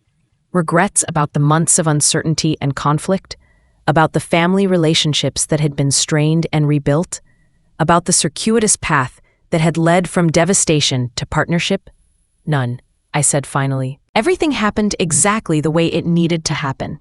Even Victoria's interference? Even Harold's failed experiment? Especially those things. Marcus needed to learn through experience rather than theory. I needed to learn that teaching could be more satisfying than controlling. And Victoria needed to learn that good intentions don't substitute for relevant expertise. Amy hugged me goodbye. Your father would be proud. I think so too. I drove home through the city Dad had helped build, past the construction sites where crews from Brennan and Brennan Construction would begin new projects next week. Tomorrow, Marcus and I would review bids for 3 new contracts, discuss hiring plans for the spring construction season, and continue building something that honored the past while embracing the future. The best revenge, I'd learned, wasn't about destroying your enemies. It was about creating something so valuable that your enemies became your allies, something so successful that betrayal transformed into partnership, something so lasting that temporary setbacks became permanent strengths. Dad had given Marcus the family business, not because he loved him more, but because he understood that some gifts are only valuable when they're earned. And he'd structured the partnership not to punish me for being overlooked, but to ensure that I'd have the opportunity to prove my worth to someone who needed to learn to recognize it. In the end, we'd all gotten what we needed, even if it wasn't what we'd originally wanted. Marcus had inherited a company and earned the knowledge to run it successfully. Victoria had discovered the difference between managing businesses and understanding them. I had received recognition and partnership that meant more because they'd been chosen rather than assumed. And Dad's legacy lived on in a cancer treatment center that would save lives, a construction company that built things to last, and a family that had learned to value each other for who they really were rather than who they were supposed to be. Justice, it turned out, was sweeter than revenge and more lasting than victory.